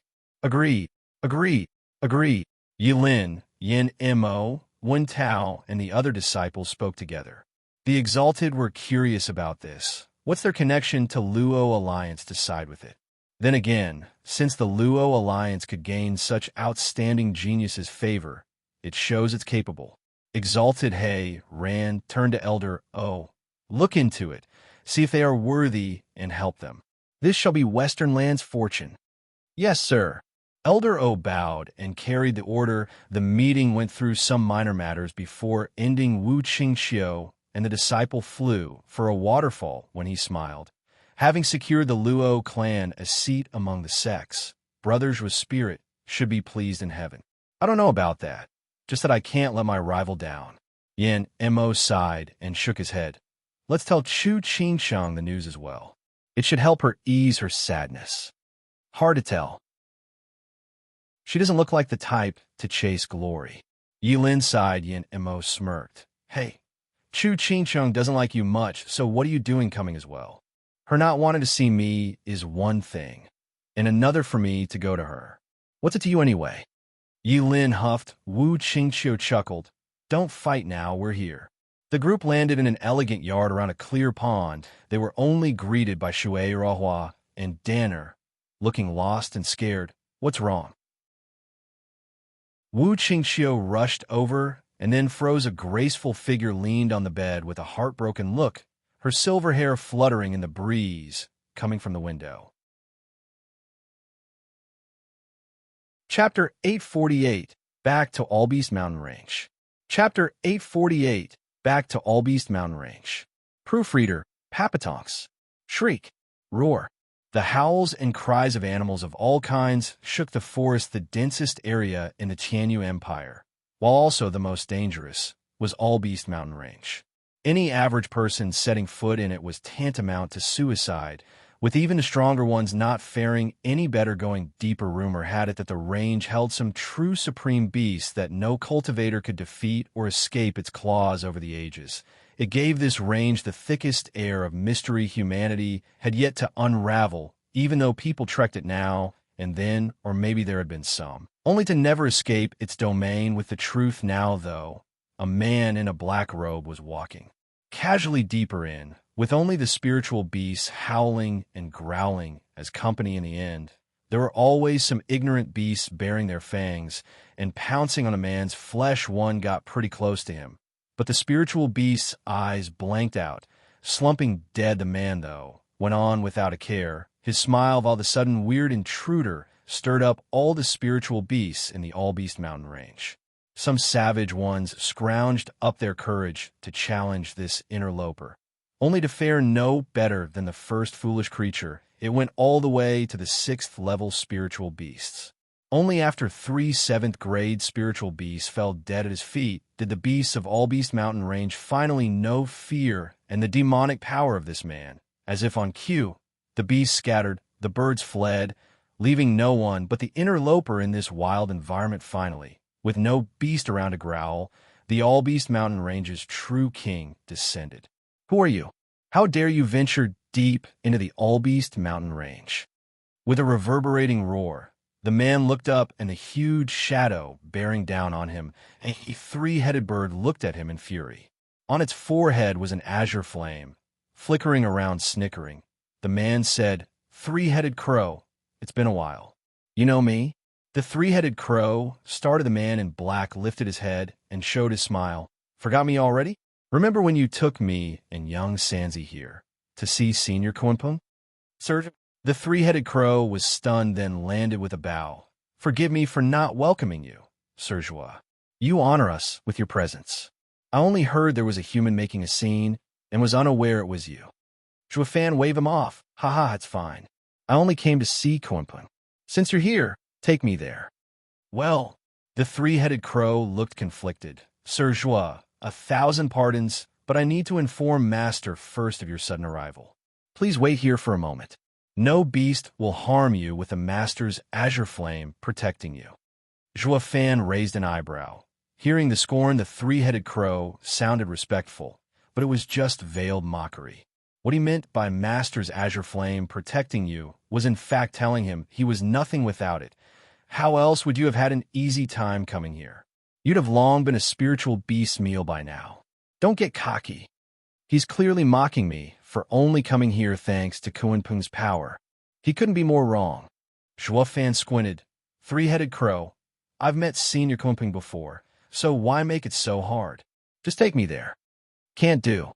All Beast Mountain Range has rules. To see Master, all must be announced first. You can only see him with his permission.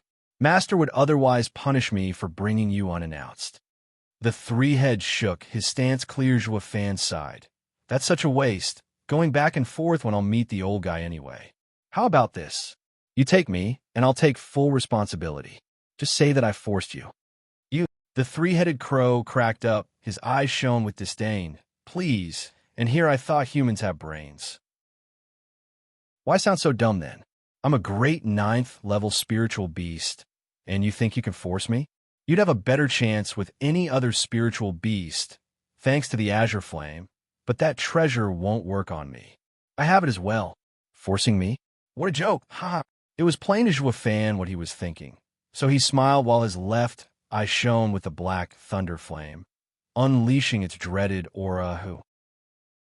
As if smacked by a mountain, the three-headed crow slammed into the ground, its azure flame flickering to stay alive before dying out. The 6 beady eyes widened in shock. The greatest gentle flame, chaos flame, belonging to the Lord of the Sacred Beasts, the head of 5 great sacred beasts, was just destroyed. How? It was one of the 5 greatest powers born out of chaos, so how could it just cave? The three-headed crow refused to believe what happened. But looking back at the blackness burning in Joie's, I made his heart shudder.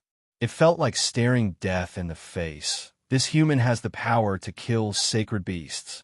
The three-headed crow was smart enough to figure all that out instantly, its feathers standing on end, sweat trickling down with a nasty snicker. Joie stepped on the still shaking spine.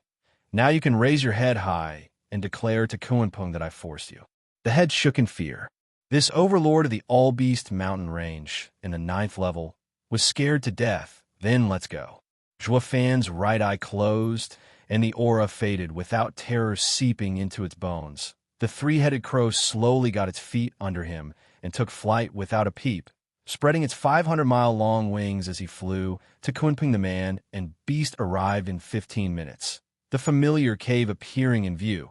Like a beast ready to swallow you whole, the three-headed crow landed next to it, since he couldn't just bring someone unannounced, having already defied his rules. Not like he had a choice. Not when a human was stronger. The three-headed crow braced and shouted, Master, Sir Joe has come to see you. Dad's here." The first to shout was a cheerful youth, followed by a flash of red. Goose Santong shot out of the cave and into Joie's arms. "Dad, you came at last." Joie softened and smiled. "Young Sanzi, I didn't come just to see you. Your old man will always be by your side." "Really?" Goose Santong cheered. "Great, Dad will stay with me." "Awesome, Dad is..."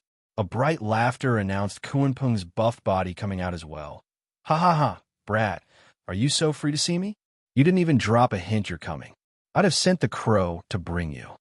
"Thank you for that."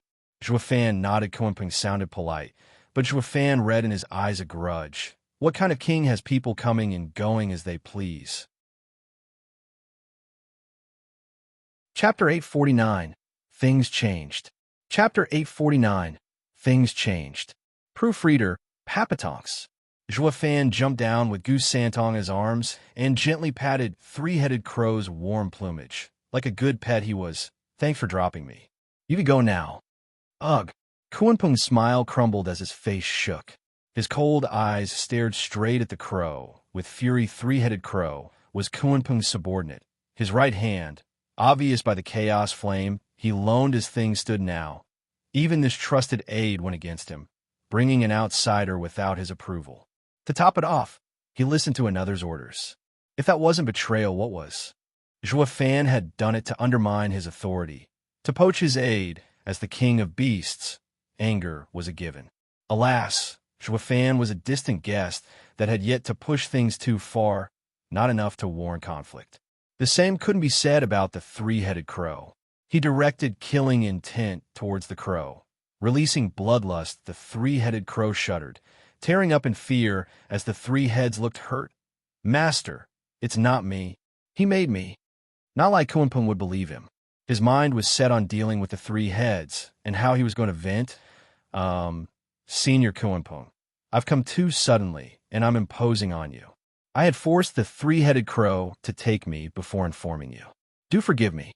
Looking between one angry and one bitter face, Zhuo Fan chuckled inside.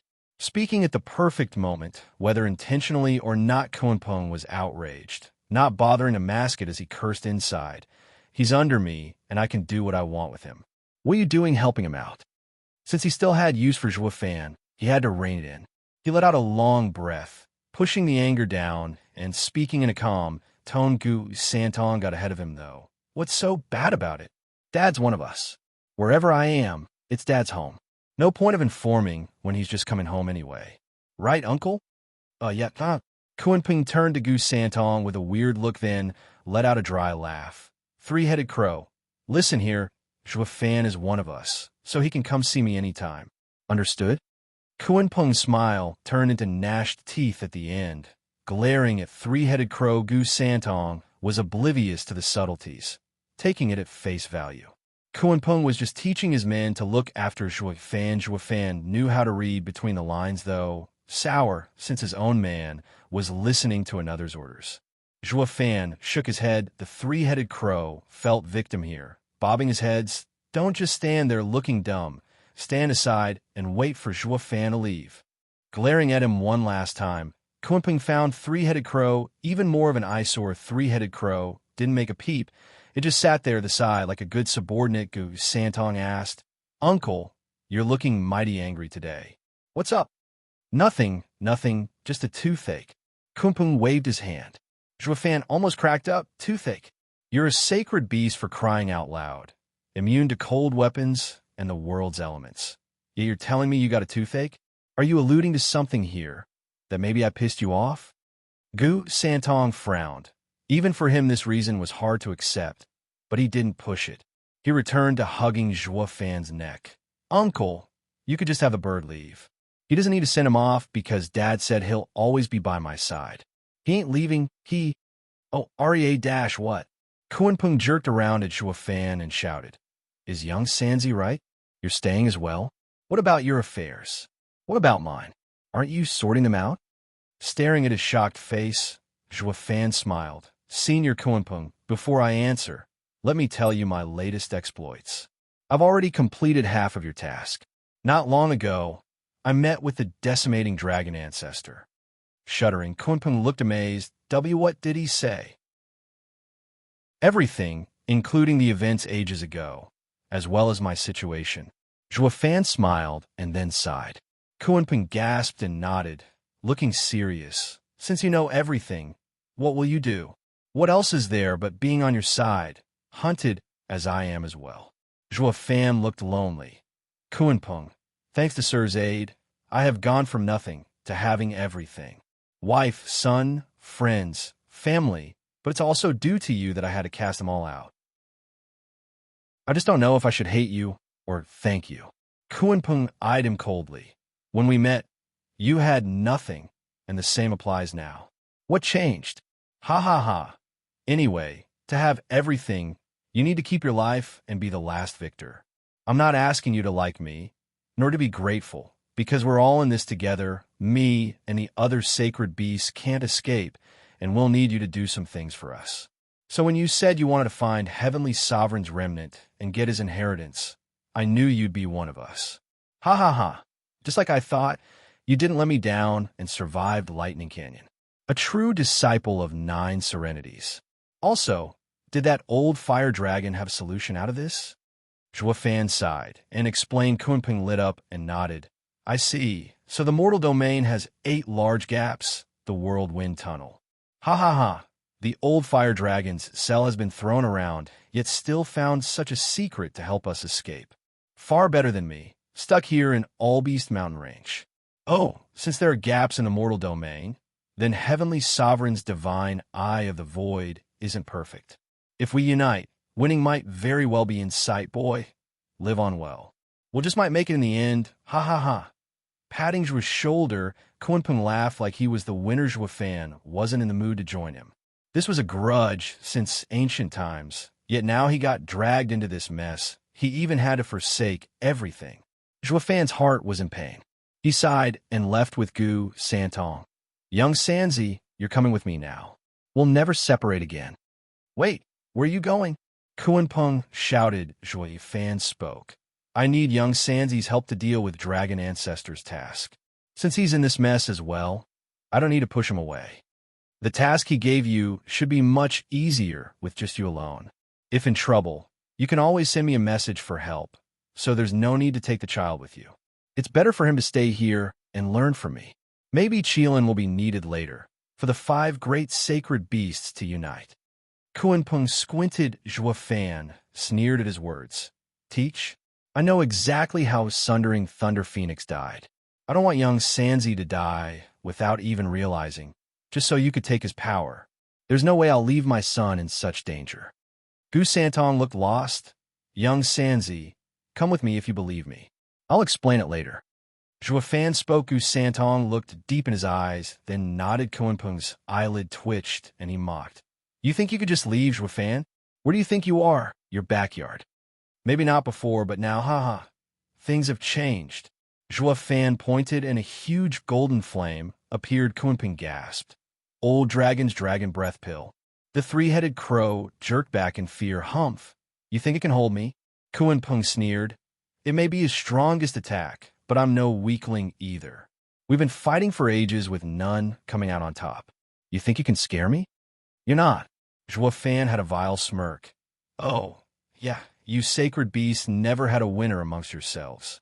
Dragon Ancestor can't beat you, so of course Dragon Breath Pill won't work. Though that was before. Kunpeng, remember why you can't leave Allbeast mountain range. Shuddering, Kunpeng's face fell. Yes, you need the aura of the beast to hide your own. The Dragon Breath Pill can't take you, but it will destroy Allbeast mountain range. I wonder if you'll manage to survive when Heavenly Sovereign finds you out and comes to kill you. The azure flame eyes shook, and Kunpeng sighed. Clever brat, just take young Sanzi. But are you confident you can keep him safe? He's a sacred beast offspring, but has yet to mature. Many in the mortal domain have the strength to end him. Not before, but now I can. He took back the Dragon Breath Pill, and Zhu fan's left eye shone with a black thunder flame. Because I am his father. He took Gu Santong's hand and left. Kunpeng watched in shock. What was that? The 3-headed crow rushed over. Master, he did indeed force me to bring him here. He looked from the crow to the distant Zhu fan. Kunpeng sighed. I see. So things have indeed changed. Chapter 850, Central Area. Chapter 850, Central Area. Proofreader, Papatonks. The Central Area, strongest of them all, and ruled by a single nation, Swordstar Empire, while the entire world lay fragmented, the Central Area was the most united, filled with experts. While ethereal stage experts ran things everywhere else, here, they were errand boys, just to earn a living, to the point the guards and patrols in cities were mostly made up of ethereal stage experts. This came as a shock to any cultivator from the other areas. This was a land where one nation ruled, where one power held control, not like theirs, split apart in bits and pieces, since ethereal stage experts were treated as such that made all the cultivators below be nothing more than waiters and other odd jobs. So while the outsiders might be seen as young masters in their homes, here, there were strong people at every step, enough to squash them. All they could do was keep their nose down and not make a scene among them was one odd pair of father and son. The days of being brash, obnoxious, killing whenever and running away when they wanted were long gone. This wasn't their home, and they had to be cautious, especially when their lives were on the line. Halt. Where do you come from? The gate had a huge board over it, engraved with the words Flying Cloud City. All flying cultivators were landing before it, making a nice queue to enter the city with calm and order. On each side of the gate stood two grizzled old men, releasing their mighty power for all to feel and declare they were rare ethereal stage experts in other areas. But a dime a dozen here, they were given orders to check all newcomers. Something must have happened for the situation to be so tense. A man in black robe, pulling along a cute and adorable 7-year-old boy, approached the guards with a bow. Seniors, I come from Western lands. We've been hunted down by an enemy and forced to escape here. I hope seniors will help us. Hunted by an enemy? The two squinted and nodded with contempt. Ha ha, 5th layer radiant stage, and with a child dragging you back. Of course you'd be hunted. Just go. Not like a weakling like you can cause anything. Yes, thank you, seniors. Bobbing his head, the man in black rushed in and dragged the boy. Running, even the two watched the pair with derision. This is being weak, unable to rise above their station all their lives. Right? Those bugs will soon find the central area much harder than Western lands. Ha ha ha. The two mocked at their expense and continued with the queue. But then they felt a sudden chill in this clear weather that made them shudder, like there was some savage beast looming behind them. Swishing around, all they saw was a busy street, with people going to and fro. The two looked around in doubt. Did you feel that, old man? Yeah, like some viper was staring me down, about to take my life. You too? Yeah. The other old man nodded, but then he shook his head. Must be our imagination. It's only been a month since Lord Dongfang slaughtered hundreds of soul harmony experts, driving fear into us. Now everyone is in a panic, but there's no way those thieves would do anything in broad daylight. Especially not targeting nobodies like us. Ha ha ha. Yeah, sometimes weakness is good.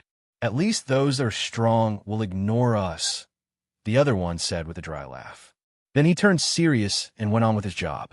Ironic how they already forgot that just now they laughed at the father and son's weakness in a dark corner of the city. The man in the black robe held the child's mouth without budging. When the gate situation calmed down, he eased a breath and let go the child through a fit, roaring, Dad, did those old coots look down on me? This hasn't happened since I came out the first time. If you hadn't stopped me, I'd have their heads in my hands right now. If you'd have done that, then we'd be doomed as well. The man in black smiled. Zhua Fan was like a totally different man now. His eyes looked bright, his face calm, curbing his evil tendencies to the max. Patting Gu Santong's head, Zhua Fan smiled. This isn't Western lands. Flying Cloud City is the center of one of the central area's 9 domains. The ruler is one dreadful expert. Meeting him will make it very hard for us. What's there to fear? Don't you have dragon ancestors' dragon breath pill? Just blow it in his face, and he's toast. Gu Santong stuck out his head while shouting. Zhua Fan sighed. There are only 2 dragon breath pills left. I don't want to use them unless absolutely necessary. In the mortal domain, a treasure like dragon breath pill is of utmost value. Especially that. Zhua Fan's eyes were firm. People have to be strong themselves to be safe. I don't want to ruin my cultivation with tools.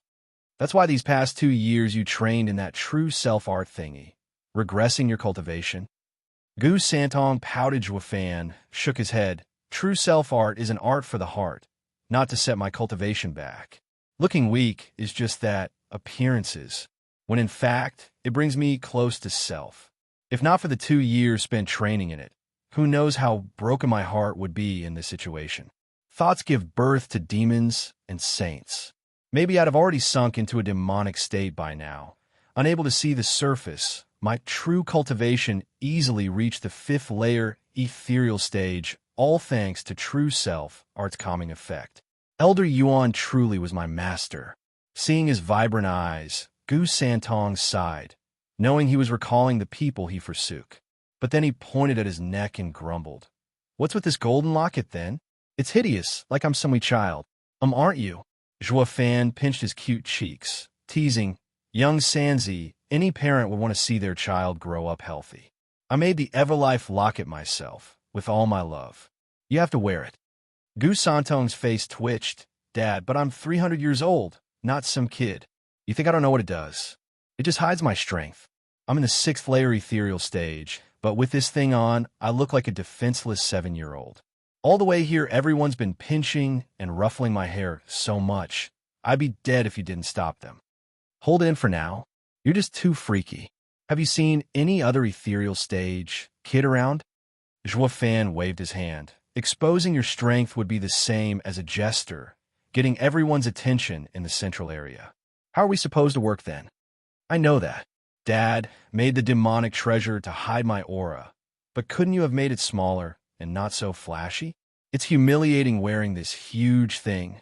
Yes, you're so precious. Zhua Fan cut his grumbling short. Look at your childish and cute face. Isn't it innocent? Adding the Everlife locket and you're an angel. No one would ever believe an angel like you hides a savage beast. You'll be the ultimate weapon. Think about it. When we meet some enemy too tough to fight, everyone will ignore you, leaving you room to break them with your fist. Ain't that cool? Gu Santong scrunched up his cute face, then nodded. Makes sense. That's my dad, already setting up the stage.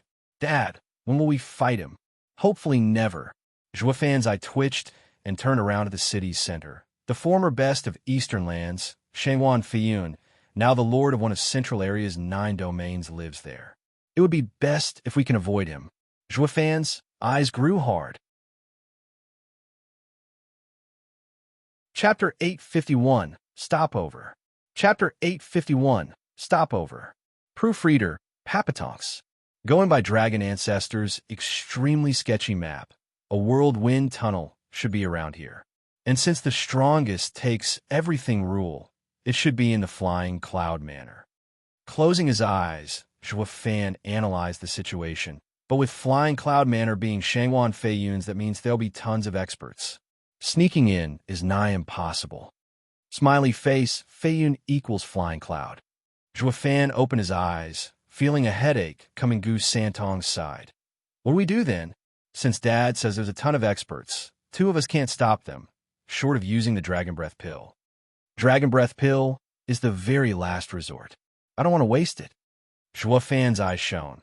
Young Sanzi, you saw how tight the security at the gate was, how cautious the old guys were. We've been in Central Area for months now and seen plenty of cities, but only this one's guards were cautious. Gu Santong shook his head, maybe because it's one of the 9 domains' central city. No, there's got to be something else.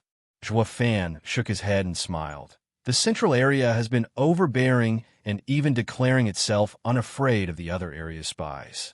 Because they're strong enough that no matter what leaks, they could still flatten anyone and anything. That's why the Central Area is relaxed and casual, instead of being tense and earning ridicule. Yet Flying Cloud City is different. This goes to show that something happened recently to make even Shangwan Feiyun grow cautious. This means that with how tight the security is, even at the manor, we have no chance at all of checking it out. Gu Santong shrugged. Zhua Fan chuckled. Fortune favors the bold. With Shangwan Feiyun tense, that means he's threatened. I may not know where this threat comes from, but there's conflict going on. These troubled waters might just be what we need to slink through. Why didn't I think of this earlier? Dad's the smartest. Ha ha. Gu Santong laughed. Then what now, Dad? Zhua Fan smirked. Find a stopover and observe the changes. We may be staying here for a while. Huh. Zhua Fan flicked his sleeve and walked towards the most packed district, with a puzzled Gu Santong behind. 3 hours later, the duo stood before a large courtyard, looking abandoned for some time. Next to them was a bearded man. In the 6th layer radiant stage, good eyes, sir, Flying Cloud City has few great homes. If not for an urgent need for spirit stones, I wouldn't have given it up. The man saw no one around and made his pitch. Gu Santong rolled his ees when he first saw the old man in the market and in radiant stage. Pulling them to the side, he thought he was someone special, only to try selling them a house. It seems Central Area really is packed with experts, so much so radiant stage experts are useful only as real estate agents. What will that make of profound heaven experts, sweepers, or chamber pot cleaners? Sizing the house, Joafan nodded inside, saying, say a price. How about 8 million spirit stones? 8 million. Joafan mocked. Why don't you grab it? You take me for a money bag? Even in Western lands, the most a house would go in an imperial capital is 1 million. A house is just a place to stay, while spirit stones are the core of one's cultivation. Buying houses instead of looking after your training is breaking your future. The man showed a despising gaze. You think this is Western lands? In Central area, unless you're of amazing talent, you're a nobody. Look at me. If I roamed the Western lands a bit, I'd already have some prince or noble bowing to me. Here, though, I'm just an agent. Run out of Central area, then. Be someone among nobodies, then a nobody among geniuses. Or is it that someone of Sir's strength can also make you rise? What rise? With my talent, I can't even get out of Central area. The man gave a heartbroken sigh. I'll be honest with you. I came here with my lord. He is a soul harmony expert, a guard in Flying Cloud Manor. He's one of the best in this region, too. And later, Joafan cut him off impatiently. Since your lord is cared for by the Flying Cloud Manor, then he should be valued. So why? It's all fate in the end. The man waved his hand. We've been having it well at first, eating and drinking our fill, but just a month ago, the manor had a break-in, with the thief almost making out with some great treasure. The Sword King Shangwang Feiyun found out and flew into a rage, killing hundreds of soul harmony experts on the spot, including my lord. It wasn't his fault, though, since the thief broke in even with Genesis stage experts in the manor. But when the lord got angry, they're the ones suffering. So your lord died, and now you're selling his home? Joafan figured it out. Now he knew why the city was so tense. Someone snuck into the manor, since the thief went for his target but still didn't succeed. Now waiting for another chance. The Flying Cloud City must now be under tighter security to stop him from getting help as well. Otherwise, the Sword King would have just focused on tracking him down instead if he succeeded. Since the treasure was still in the manor, the thief would try again, the perfect moment for us to slip in. Joafan grinned inside, a plan already forming in his mind. Actually, you can tell yourself by looking at me that I'm an errand boy. How could I pocket 8 million? Afraid Joafan might label him disloyal, the man played the victim here. Sir, just think, even with my lord as city lord's guard, I am just a guard servant. Could a radiant stage cultivator handle a lord's house? When my lord died, the treasures and pills in the house were stolen by ethereal stage experts, leaving this place empty. So they let me look after it, deal with the asset, then move back home to have some status, rather than nobody here. That's why the 8 million won't be mine alone, but split among many experts. If you still find it excessive, I will lower it to 5, but that's my final offer. I'm only cutting the price since I'm in a hurry to leave. If you don't agree, I'll just have to sell it to someone else. The guy looked aggrieved, but none of it got to Joafan, who kept staring at the house. The guy frowned. He already played his role to perfection and even cut the price. What's the holdup? Is he poor? Doesn't look like it. Since he's pensive, then he's on the fence about buying it, and should have the money. Just that the price is steep. His eyes lit up and rushed to say, Sir, I'll come clean. This house is special. How special? Joafan cocked an eyebrow. The guy shook his head. I don't know, since my lord had many secret rooms in it for cultivation, refining, maybe even alchemy. Others split its wealth after his death, but it's not clear if they took all of it. As long as you find one item, maybe you'll break even. Take it as a freebie of sales and try your luck. Joafan chuckled. The greedy ones might fall for such a tactic, but not Joafan, though he still needed a stopover from where he could check things out. Grinning, Joafan turned to the guy. Brother, didn't you say 5 million? That was without the freebie. The man beamed. Joafan waved his hand. You'd have long found it if there ever was one. Nothing to do with me. 5 million, you either sell or I walk. I'm sure there are plenty of others in the market with how hundreds of experts died, like you said. Shuddering, the man felt like ripping his mouth off for saying more than necessary. He was in a rush to leave, though. If he didn't sell it now, he'd be stuck. He had no choice but to lower the price, and so the two finished the deal, and Juefan brought Gu Santong into the house, unaware that this place already had an owner. Chapter 852, Freebie. Chapter 852, Freebie. Proofreader, Papatonks. Freebie. Like an innocent child, Gu Santong was all smiles as he skipped into the house in excitement. One moment he was on a beam, the other in the pond, looking up every nook and cranny for that previous stuff. Juefan let out a chuckle. Young Sanzi, that man only said it to bait us into buying the house. There's no freebie. If there was any, they have long found it and left us with nothing. Maybe not, Dad. Skipping still, it did not put a damper on Gu Santong's excitement. Maybe those idiots couldn't find it while we can. With Dad's smarts and my nose, we'll sniff out any secrets. Juefan shook his head. Young Sanzi, and what if you find it? A puny soul harmony stage's toy is junk to us. There's dozens of stuff in my ring, and any one of them is superior by far. Why waste your energy?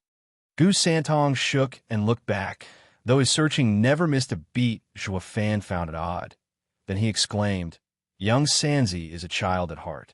It's not about finding something, but the journey. Young Sanzi used to search for herbs, not just to fill his belly, but also to play. Then Juefan and Kuanping gave him more herbs than he could swallow, but took away the fun his belly was stuffed, but had nothing this child could do for fun. Juefan looked at young Sanzi ashamed. He failed as a father, feeling guilty for not having understood his heart. Young Sanzi, go search. If you find it, tell me. I want to see it as well. Juefan shouted at the child darting around. Gu Santong looked back with a wide smile. I'll be sure to find it. Gu Santong was gone, looking at the flash of red. Juefan shook his head, smiling inside. Dad, I found it. There's a treasure here. Gu Santong's cheerful cry came. I bet this is something Dad hasn't gotten yet. Juefan was stunned. There's actually something here? That was quick. Maybe that thief was right about being a freebie here. Juefan followed young Sanzi's voice, arriving before a run-down building. Juefan sized it up. Isn't it just a shed? The Lord must have been a weirdo to set up his cultivation room here. Or is it out of paranoia? Yeah, that has to be it. Those ethereal and radiant stage experts wouldn't think twice about looking here. Juefan not once thought about the stuff that might be hiding here, since hardly anything could impress him now. He only came to cater to his son's excitement. It's what a father must do. Young Sanzi, what did you find? Let me, Juefan cheerfully entered the shed, only to freeze in shock. In the middle of the shed lay a girl, with an egg-shaped face, sharp eyes, rosy skin, and thin waist by the looks of it. Heavily wounded, if the pale face and red line from the mouth were to be trusted. Young Sanzi squatted next to her and pointed in excitement. Dad, treasure woman, Juefan's face twitched, revealing a vile smile at young Sanzi and bopping his head. How old are you? How is a woman a treasure? I'm only 3.5 centuries old. Gu Santong was annoyed. I'm no child. I know plenty of stuff. Ugh. Juefan was speechless. I stand corrected. He isn't a child at heart, but a shifty old man using his appearance to his advantage. He doesn't need compassion, but a heavy hand. Juefan eyed Gu Santong. Young Sanzi, what will you do with your find? Since you're 3 centuries old, it doesn't look like you can use it as you are. Blushing hard, Gu Santong knew exactly where Juefan was going. He glared in shame and anger. Dad, you're nasty. I'm nasty? When you called a woman a treasure, what else could you have been meaning other than something nasty? A wise guy. Juefan stared back, pouting. Gu Santong huffed. I found her like this, unconscious and weak. The way I see it, she must be the cauldron the Lord used to cultivate. If so, I only saw her as a cultivating treasure. What's wrong with that? Damn, brat. Are you splitting hairs with me? Juefan didn't shirk and touched the girl's icy wrist. He laughed. Ha ha ha, you got all wrong. How's a maiden supposed to be a cauldron? Gu Santong turned to the girl with a puzzled gaze. Was I wrong? Then what is she doing in this place? Was she left behind? Juefan mocked. Kid, what are you thinking? This girl ain't from this house. Think about it. With her looks, even as a cauldron, they'd take her for sure. Also, judging by her wounds, a month at least. Juefan faced his son, showing off his wisdom. But then he squinted, but that means. Juefan's eyes shone and walked behind the house. Young Sanzi, get a room ready. I'm going to heal her. Gu Santong was taken off guard by his actions. Never knew Dad as a caring guy, going as far as healing a stranger. Especially a girl. Gu Santong had a coy smile. Sure, Dad. You're going to use healing as an excuse to dual cultivate. Wait till I tell Mom. Juefan jerked, then glared back. Why, you little miscreant, since when have I dual cultivated? Did you forget what happened a month ago in Flying Cloud City? Flying Cloud Manor had a break-in. Gu Santong bobbed his head, then pointed at her dad, then. Juefan's eyes shone, nodding. More likely than not, this girl is involved. By saving her, we'll get some valuable info out of her. So don't just stand there, get a room ready. Oh. Gu Santong bobbed his head and darted for the house, setting up a room in a jiffy. Juefan came in with the girl and set her on the bed. He used his energy while touching her forehead, returning Dragon's Roar. Roar. A green glow started entering the girl's body, healing her under their very eyes. When the glow vanished, the girl didn't wake. Her breathing faint, still in danger of vanishing. Dad, it didn't work. When we beat that old Huang Pu, he gave us a hard time with his skill. Gu Santong was puzzled. Juefan smiled. We were just in the radiant stage. But once in the ethereal stage, the real wound isn't on the body but the soul. The lass is in the 8th layer ethereal stage. Her wounded soul comes first, then her body. It won't matter if her body is healed, but not her soul. I only gave her some first aid, letting her hang on a little longer. Now comes the hard part, healing her soul. Gu Santong nodded. Young Sanzi, look after her. I'll be cultivating for 3 days to make an 11th grade pill to heal her soul. Don't disturb me. Juefan walked out. Gu Santong said, aren't the pills we have enough? It's not just her soul wounded, but her odd state, like. Juefan frowned in thought. He lifted the Qilin arm, looking at the scar vaulting sword left, a wound made by a sacred weapon. The strange energy is still there. Since it's a heavy wound, it needs special pills. Chapter 853. Waking Up. Chapter 853. Waking Up. Proofreader, Papatonks. In a dark room, a 10-meter-tall bronze cauldron sat on a raging fire that spewed out thick smoke. The light shone upon a man, casting a black shadow, and revealing his face. He had his eyes closed, his hands poised in a sign, as he sat before the cauldron hum. The cauldron started shaking then, blowing out its lid with a bang. It revealed a round and shiny pill with a golden luster. It floated in the air and darted away. Juefan flashed his eyes open and saw the pill flashing by him. He made a sign and pointed, hold. The pill froze in the air, not budging, grinning. Juefan took a vial and placed it inside. The pill looked like a victim as it just slumped dully on the glass wall. Juefan closed the vial with a smile.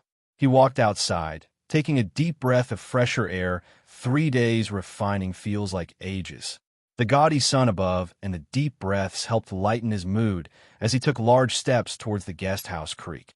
He found Gu Santong inside, bored out of his mind, sitting at a table and watching the bed with a dead look.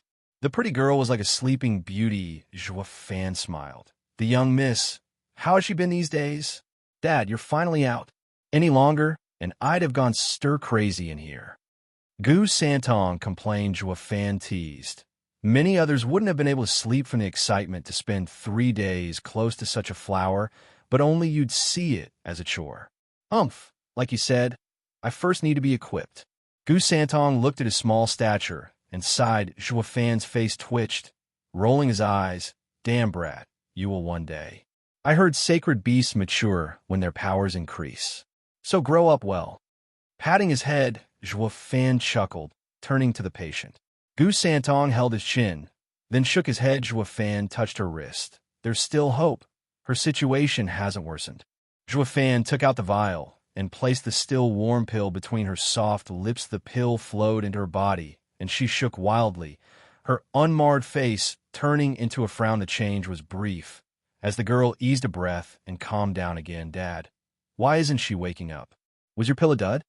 Goose Santong saw the girl laying as always and complained, feeling her condition. Zhua Fan nodded and smiled. Brat, that was an 11th grade soul pill. Sacred soul pill. A dud? No, it's her heavy wounds that need more time to heal. In a few days, she will recover. You watch over her and don't let her flee and make it all pointless. Zhua Fan walked out. Hold on. Goose Santong complained. Dad, why am I stuck babysitting? You do it. I will make some tonic pills for her, ha ha. Zhua Fan beamed, his pace quickening. He justified himself. Refining is so taxing. I wouldn't have done this if didn't want her to wake up. Whoosh. Just as he reached the door, a flash of red blocked him. Goose Santong pouted and snapped. Dad, my head might not be as quick as yours, but I'm no fool. You said no ordinary pill can help her, so you had me watch her while you refined. And don't we have plenty of tonic pills? What do you take me for, a 3-year-old? Zhua Fan froze. Darting his eyes around for a solution, Goose Santong shouted before he could find one. It's your turn to babysit. I'm out to play. Goose Santong was gone. Hey, wait. Too little, too late. The kid was long gone, turning from the sleeping beauty to the distant sun. Zhua Fan sighed. Can't this kid share just a little of my burden? Watching a comatose person is boring as hell. I still need to find more about Flying Cloud City's situation. Yep, Zhua Fan was like Goose Santong in this regard. Not wanting to be stuck here like father, like son. Waiting here for the slow trickle of time was worse than killing them, but since the sun fled, that left his old man to do this rotten task, helpless to the extreme, Zhua Fan slumped in the chair with Goose Santong's dead expression on his face. Yawning, he looked at the bed, then checked her condition now and then. He soon noticed that her state was improving, though she showed no sign of stirring frowning. Zhua Fan gave her a few more pills, with no result. 3 days trickled by painfully slow, and the damn girl was still sleeping. Zhua Fan was far more impatient than Goose Santong, pacing around the room. The rare glance at the bright outdoors with chirping bird only worked to taunt him. Anyone would have lost it at this point, for crying out loud. Where the hell did he run off to? He just couldn't wait to get far away from his dad? Didn't he want to stay with me at all times, to rely on each other, be each other's support? Now look at him. It hasn't been a week, and he's already fled. What kind of son leaves his dad for 3 days? Scowling, Zhua Fan paced some more, and glanced at the bed even more, now turning his irritation on her. And you, brat, I've already healed you, so why aren't you awake yet? If you keep sleeping, I'll just thrash you. Silence welcomed him. A raging fire roared in his belly, with no place to vent. These 3 days were spent doing nothing at all. He couldn't even cultivate. Out of fear, the girl woke up and messed his concentration these long and arduous, but mostly flat. 3 days were getting to him. He was no saint either, not shirking from hitting a woman. But he had an image to uphold, that of a father. Hitting a defenseless girl will ruin his image of me. As a father, only in front of his son did he curb his evil tendencies, so his sneaky eyes darted from one corner to the next, making double sure there was no young Sanzi in sight. He showed a vile smile as he approached the bed, rubbing his hands. Missy, it's for your own good. A couple of slaps ought to wake you up. If not, it'll make me feel better too. See, win-win, right? Zhua Fan spat in his hands, lifted his hands high, and let them fall on the girl's most delicate face. There was no real force in it, of course, doing it just to let off steam. Anything more, and her head would fly the wind behind it, though made her black hair float. The slaps weren't harmful, but they were sure to leave some lasting impressions. But then her eyes shot open, staring straight at Zhua Fan in anger-stunned. Zhua Fan's hands faltered in the air paw. The pause gave the girl time to grab his hand and fling him on the bed. She jumped on him the next second, clutching his throat as she spoke in a loving voice. Who were you trying to thrash? Chapter 854. Oopsie. Chapter 854. Oopsie. Proofreader, Papatonks. Since her actions didn't seem serious, Zhua Fan let her have it, pushing him on the bed. Being under her on the bed, and looking at her fine features, he looked lost. You're awake? Since when? For day now. The girl glared. Oh, are you mad you didn't get to slap me? Zhuofan only heard the first part about waking up. At least she didn't hear me and young Sanzi. The show can go on then. Though there was some shift in the script, he wanted to appeal to her gratitude for saving her life, to get her to spill the beans. But after this oopsie, it was a miracle they didn't become enemies. Getting information now would prove to be a hassle, sigh. Idle hands are the devil's playthings. Why the hell would slapping some girl even cross my mind? Zhuofan shook his head inwardly, looking at the girl pinning him with a bitter smile. Miss, since you're awake, why fake it? How else was I supposed to get a grasp on the situation? Were you a friend or foe? There's only two kinds of people one would drop their guard around, a dead man and an unconscious one. The girl raised an eyebrow in pride. Your actions proved it. The fact that you'd be rough on an unconscious person shows you're not friendly. Only by faking sleep for a day could I see through your evil nature. Zhuofan's face twitched and nodded. Miss, you're a genius, a true veteran of the cultivation world. I am in awe seeing how you see through my little vile intent. Damn right, since I am Eastern lands. The smug girl grew conceited. Zhuofan had his ears peeled, though the girl sure was cautious, stopping midway, sighing inwardly at the mischance. Zhuofan changed his approach. Miss, you're so young yet you're in the 8th layer ethereal stage, so much stronger than Western lands' best geniuses. You must be quite famous in the Eastern lands. What's it to you? Are you testing me for information? The girl roared. Her gaze showed she was on guard. Zhuofan's heart sank, knowing any further attempts were pointless. To avoid any aggravation, he played dumb. No, miss, that's not it. I was just saying, I don't mind if you won't say it. The girl huffed bang. Zhuofan was hearing the front door being knocked on. We've been in Flying Cloud City for a few days. Who could be looking for us? Don't tell me young Sanzi is at it again, stirring things all over the place. Don't move. Ka. The girl sounded far more nervous than him. He was choked so hard his neck sounded cracking. Zhuofan's face was beet red, tapping her hand quickly. Miss, you almost choked me. I should have with how vile you are. It's what you deserve for not only holding me unconscious, but even trying to slap me. The girl scoffed and ignored his protests. Her attention was completely taken by the knocking on the door. Zhuofan knew she had no intention to kill, or Zhuofan would have long since killed her instead. Though getting choked is getting me nowhere. What was worse, if his son found him like this? What of his righteous image of a doting father? Zhuofan resorted to faked pleading. Miss, I'm but an alchemist. I healed you. You shouldn't harm your savior. Eyes shaking, the girl hesitated before easing her grip. I know that. Clearly your mind is skewed since you wanted to slap me just now. But after waking, I sense you giving me pills and knew you saved me. I'll let you go now, but don't you scream or try anything. Got it? Zhuofan bobbed his head, his hand zipping his lips. Only then did the girl take away her hand. Dad, there's someone at the door. Shall I go see ya? After having his fill outside these 3 days, Gu Santong popped out of nowhere only to come upon this vivid picture, quite the compromising position, to Zhuofan on his back, with a girl straddling him. What took the cake was her hand on his chiseled chest. Though it was the one that choked him just now, the kid didn't know that. Gu Santong, of course, took the burning image at face value, labeling it as not safe for children. His reaction to this more than obvious adult affair was disgust. Dad, is this what you mean by unable to sleep from excitement? Since I can't understand nor partake, I'll let you enjoy yourself. Gu Santong left the room with a flat look, going to see who was knocking. What did he mean? The girl looked below her with a lost look. Zhuofan's face twitched. Miss, you're more immature than a child. Don't you find our state even a little indecent? Indecent, the girl now reacted, having been pointed out. Looking down on Zhuofan being under her, she went red in a flash and cried, What are you doing in my bed? Get the hell out. Zhuofan rolled his eyes. Sister, don't tell me you don't know. It's you who dragged me on the bed here. And how am I supposed to go when you're sitting on me? Oh, right. Flustered and panicking, the girl rushed off him and off the bed.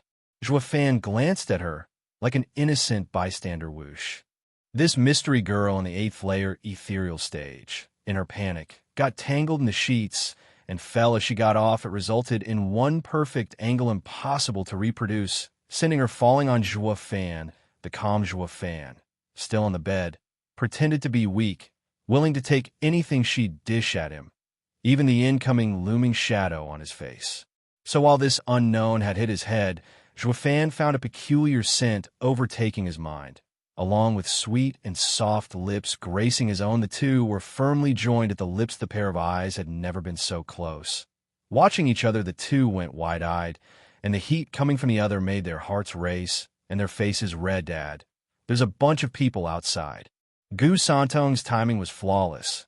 Looking at the even more explicit view with a lost look, "Should I let them? I better go." Gu Santong left like natural. The girl shrieked and jumped off the bed with a burning face. Her eyes teared up too. Joie Fan looked embarrassed, sitting up. Clang. A sharp sound then revealed a jade longsword at Joie Fan's throat. The girl spat through gnashed teeth. "That was my first. You stole it from me, and now I'll tear you to pieces." Wait. Who stole what here? You did it, not me." Joie Fan faked panic. "You know very well I did nothing but lay here. It's all on you." "Miss, let's be reasonable here. In any case, I'm your savior." "Dad." The girl was ready to cry, but then she glared. "I don't care. You used me, and now you die." The girl pushed on the sword, about to pierce Joie Fan's throat. Joie Fan's eyes turned cold, and the Chilean arm shone red. He wanted the girl's knowledge, but since she lost it and wanted to kill him, he'd have to return the favor. "You brought this on yourself." "Dumb girl, since I can save you, I can also kill you. At the very least, dumping your body in a public place should stir something and give me clues." Joie Fan's eyes shone with bloodthirst. The girl was oblivious of it in her panic and shame. She'd never believe a wee fifth-layer radiant stage cultivator would be a demon in disguise. Chapter 855, Inspection. Chapter 855, Inspection. Proofreader, Papatonks. Clang. This was the only sound made by the sword as it flashed for Joie Fan. The scarlet glow that followed hid within a bestial nature, one of power and wildness to turn any ignorant to mush. Joie Fan stood there at ease, ready to grab the sword and snap it like a twig. "Boy, you're newcomers in Flying Cloud City." "Yeah, we're Flying Cloud Manor Guards. We have orders to inspect every recent newcomer. Where's the master of this place? Call him out." The loud shouts from outside entered the duo's ears, pausing. The girl's blade went back to her body, stopping the attack. Her brow tensed at the sudden interruption. Joie Fan pondered before he smiled inwardly. This chick must have gotten scared when she heard Flying Cloud Manor. Being found out was the last thing on her mind, which helped confirm Joie Fan's guess. The girl had been involved in the break a month ago. With a sinister smile, Joie Fan's eyes shone. The girl grew angry at his rotten smile. The jade sword once again went to touch his neck as she barked. "What are you smiling at? Stop that." Joie Fan turned a deaf ear. "It's not me who's scared, but you. So what's there to fear?" Joie Fan's eyes looked up, looking amused and condescending. The girl was outraged, and found he ignored her even as she pressed the blade on his neck. Like he got confident all of a sudden as he looked elsewhere. Yet no amount of anger from her part would change that Flying Cloud Manor's guards were at the door, making killing right now highly ill-advised. "Once they're gone, Humph." The girl squinted, sticking out her lip in anger. "Miss." Joie Fan showed a vile look as he uttered, "You're better off killing me. I'm not a nice guy, even planning on slapping you while unconscious." "Humph, I already knew that. But I'm not killing you over that, but..." The girl huffed and glared, then went red in the cheeks with a weird smile. Joie Fan nodded. "Yeah, I stole your first kiss, but I don't think that ground for murder. I've done something more foul to earn your anger and kill me." "More foul? What?" The girl was stunned. Joie Fan chuckled, then squinted as he sized her up, whispering in her ear, "Miss, congratulations. You're now a woman." "What?" The girl shuddered, unable to believe his words. What did you just say?" Joie Fan mocked. "Wasn't I clear enough? Fine, let me be completely transparent. I broke you in." Boom! A storm exploded in the girl's head, shocked to the core as she shook her head. "No, impossible, that can't be." You think so? Joie Fan snickered. Miss, you should know better than me just how fine you are. Just think, a man was by your side while you were unconscious, a fully adult male. Could something happen? Did something happen? You decide. I'll kill you. The girl lost it as she howled, pointing her sword at Joie Fan amidst the tears as if that wasn't enough for him. Joie Fan incited her more. Come, kill me, but it won't matter since someone already took you. That won't ever change. With the flying cloud manor guards at the door, if you kill me, you'll soon follow. Maybe we'll even die together, be with each other forever. Well, not that I mind, since my son can look after himself. As long as Miss doesn't have any others to worry about, let us die in the name of love. Why you? Her eyes shook as she gnashed her teeth. The sword trembled, but didn't budge an inch. I knew it. She's not alone in the city. She might have relatives far from here, but that wasn't enough to make her hesitate. Subjected to such humiliation, impulse was a human's first choice, but she hesitated because her people were still around and in danger. If something happened to her, it would distract them and make it easy for the guards to catch them. The thought of their safety had her hesitate. Even in the face of death, Joie Fan was more sure than ever that the girl was a great lead. The sword fell to the ground, and the girl hugged her knees while sobbing. Anyone would be heartbroken hearing her woo. Joie Fan smiled and went to pat her head. Miss, aren't you going to kill me? Beat it. She roared like a banshee, wishing to swallow him whole. Joie Fan ignored it, of course, with a smile. Then let me tell you a little secret. You're still an untouched chick. What? Shuddering, the girl lifted her head in shock. Why, you aren't lying? Joie Fan shook his head. It's your body and you don't know? Why even ask?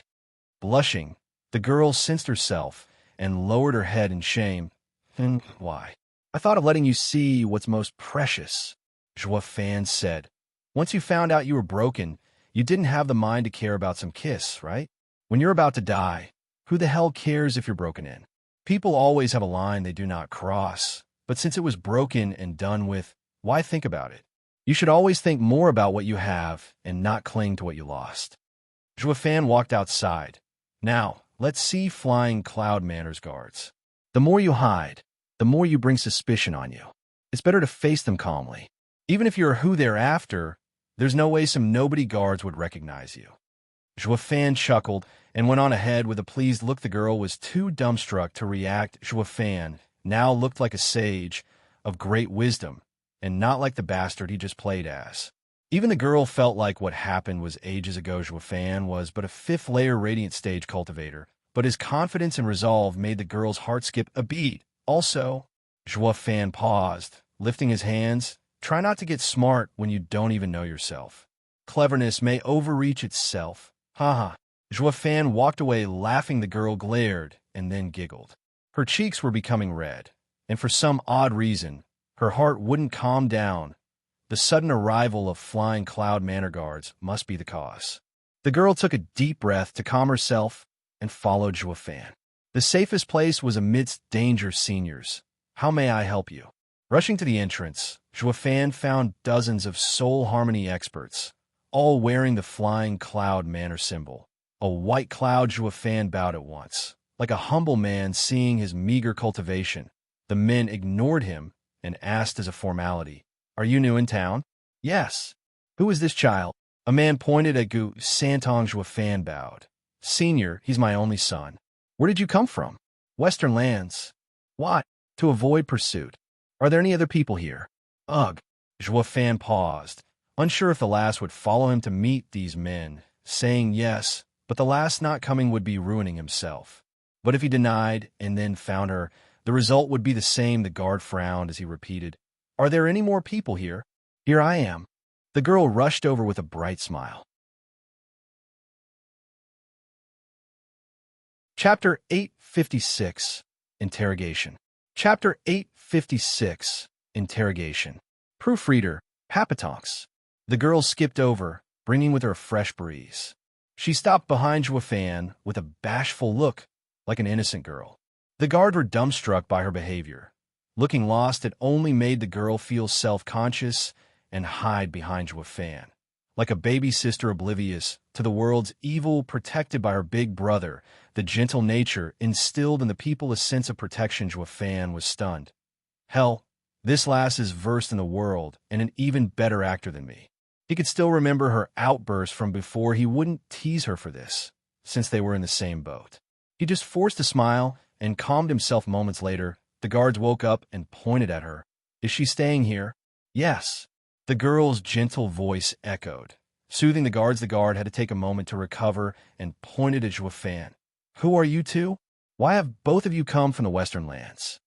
Fan's eyes focused, thinking of a good name for her, but the girl got ahead of him. He's my husband.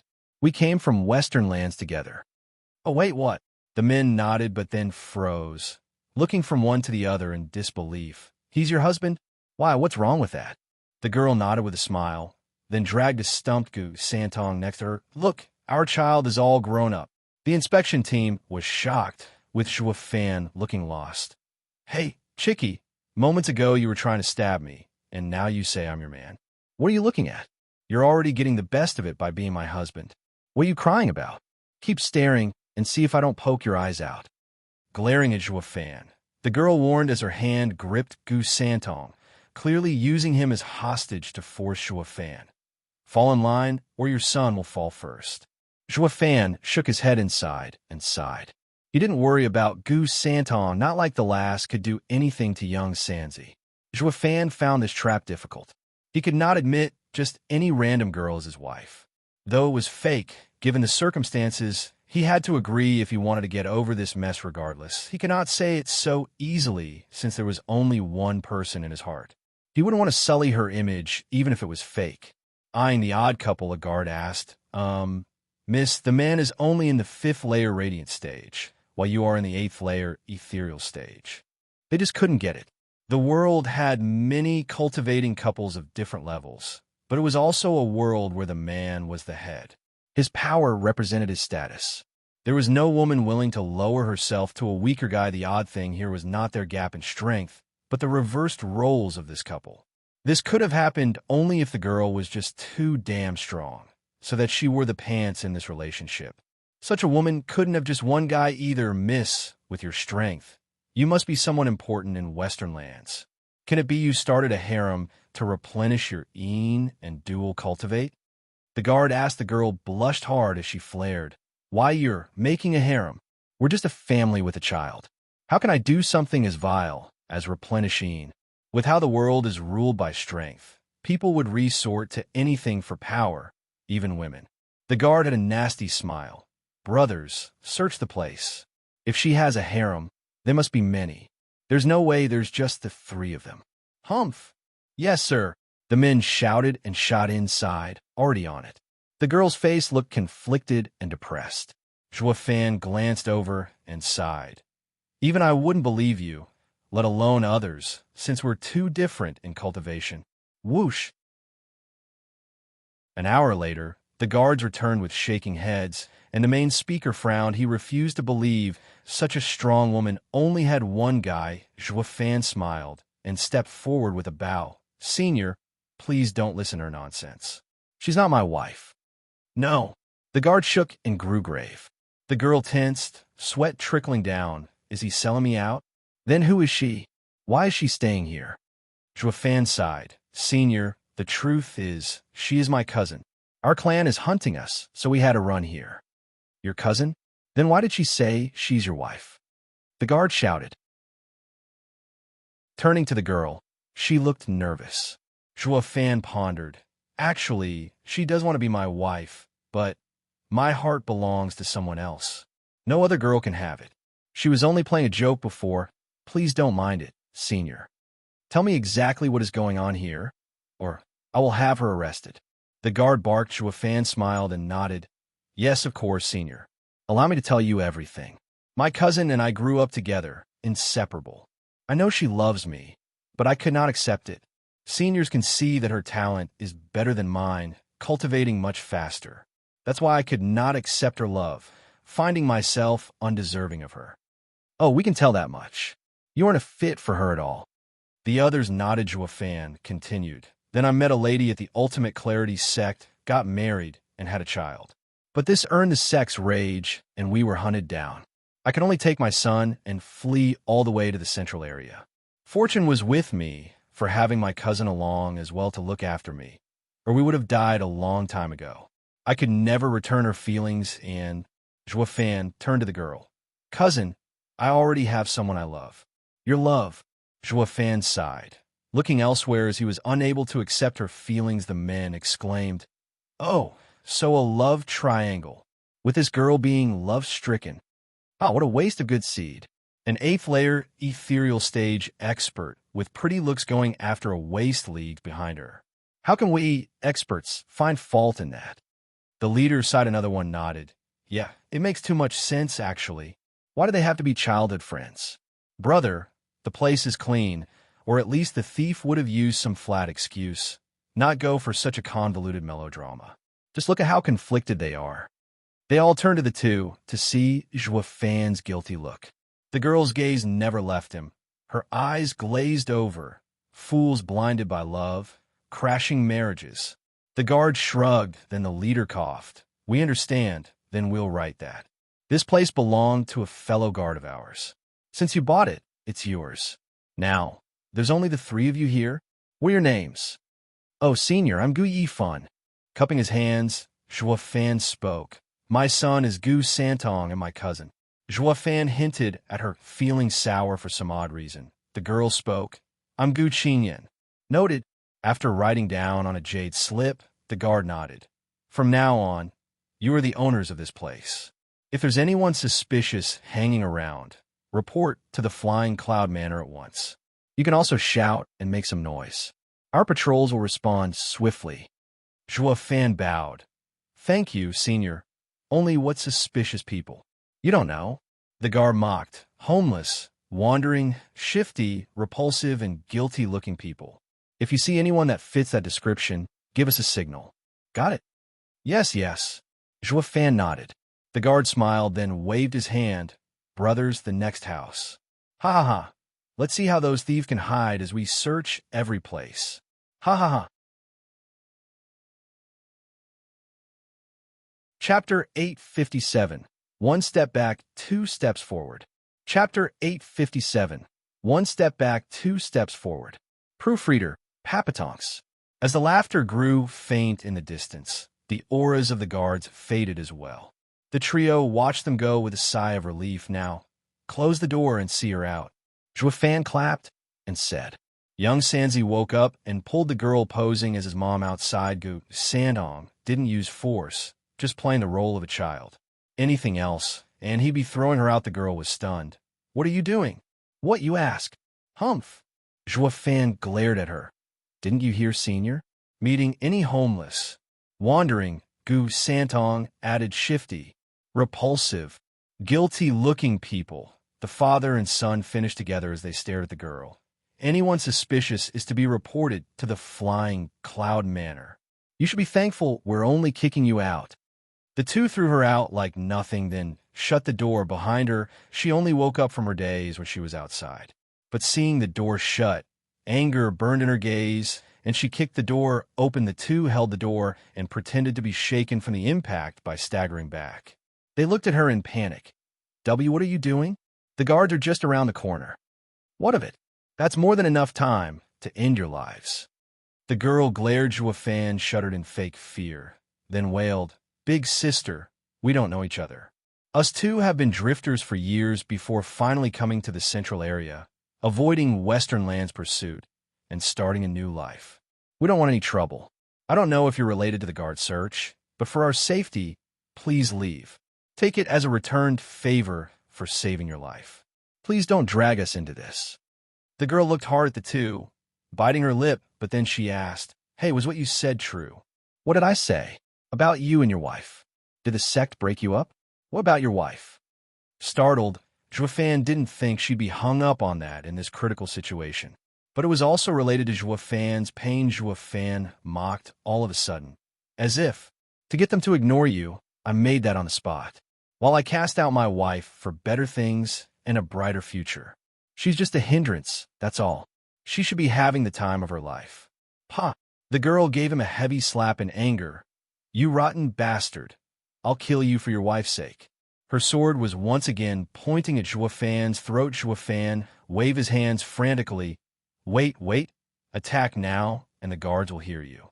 And I'm your savior. Attacking me is being ungrateful. Humph, I'll spare you for now, but pray we never meet again." The sword shook, and the girl roared as she sped away. "I'll never stay a second in a bastard's place, or I'll end up as vile as you."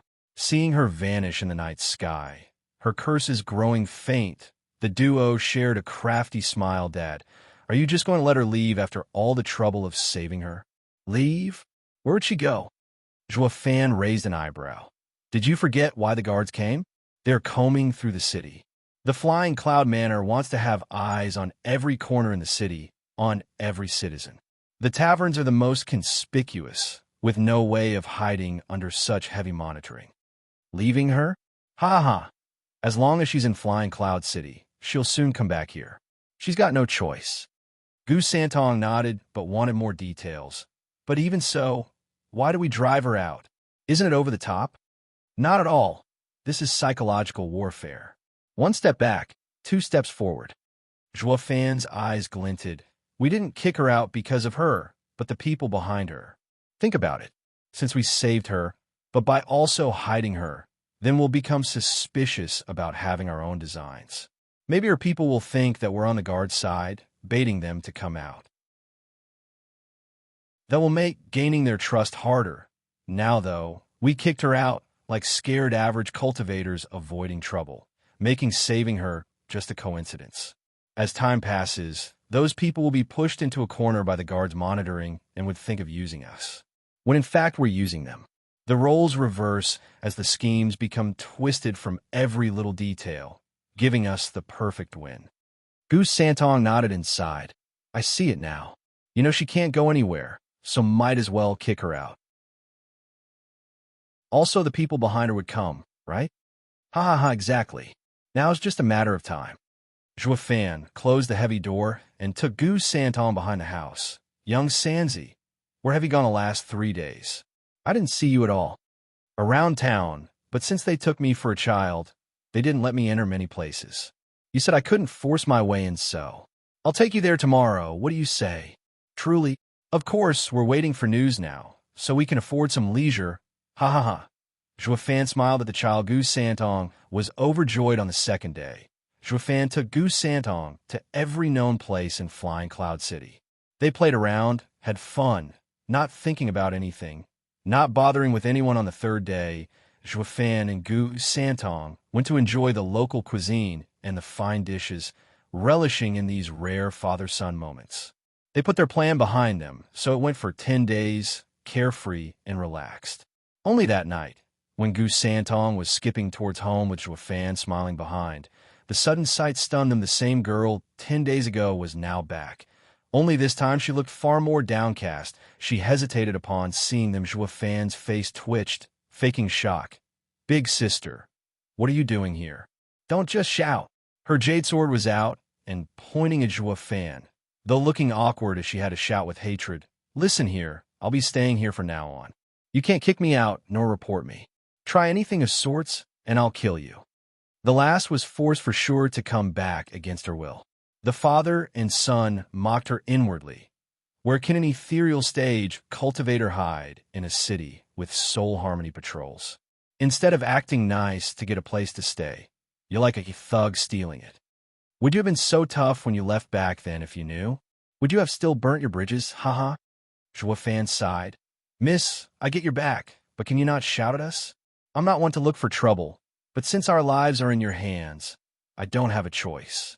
"But where did that gentle and kind miss from 10 days ago go? How did you become a shrew, stooping so low as to steal someone's home?" Shuddering, the girl looked hurt at his words, feeling like the victim instead. "You dare say that when you kicked me out?" The girl raged. "Do you know what I did these 10 days? Skulking like a rat in the streets, scared that every person I met would call the guards. I couldn't go to a tavern. I couldn't stay in another place from fear of being found. Flying Cloud City is so huge, yet there is no place that can have me. All I've done is run and run, in constant fear. If I hadn't come back, they'd have found me. Yet you call me a shrew. The girl broke down, crying. Fan sighed inside. She kicked herself out. But only by encountering despair on the streets would she be willing to come back here.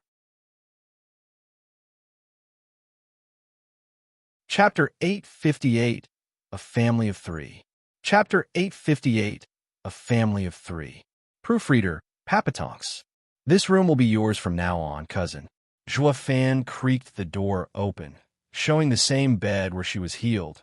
While jesting, scrounging her nose, the girl eyed him with a deep and grateful gaze after wandering the streets like a dog for days. She now returned to the place where she recovered in peace. Anyone would be touched at this point. Feeling like this place was home, making a flourish, Fan invited her in while he left looking at him leave. She shouted, "I saw you and your son having fun in town these days." Pausing, Fan frowned and looked back. "You mean we can't? You're very good to your dear son," the girl said. "From the 10 days you spent roaming Flying Cloud City, one can see how close the two of you are." Fan asked, "That's a father for you. What's wrong with that?" "But you said you abandoned your wife." The girl looked in doubt. "Going by your close relation with your son, it can't be that you would do such a thing to his mother." Fan squinted. "Women are women, and a son is a son. Men are very clear on the differences. What does an unbroken chick know?" Rolling his eyes, Fan walked away, his eyes glazing with grief. As he shook his head, the girl was furious at the taunt, but then thought about it another way. Fan was erratic in his affairs, switching tunes at the drop of a hat, making him mysterious in her eyes. That he had secrets, the girl did not enter her room and walked behind the house. The moon hung in the sky above the sea of stars, bringing light to the night in the backyard. Goose Santong sat at a stone table, playing with a wooden toy, looking rather cute. He might be 3 centuries old, but his puerile nature never changed, especially the last few days. Having Fan prioritize leisure activities in the city over work, he felt paternal love after ages. This brought out the child he buried inside. Whining to Fan to get him some nice toys, he was now having the time of his life, until a girl popped up behind him. Goose Santong frowned, but faked oblivion as he played.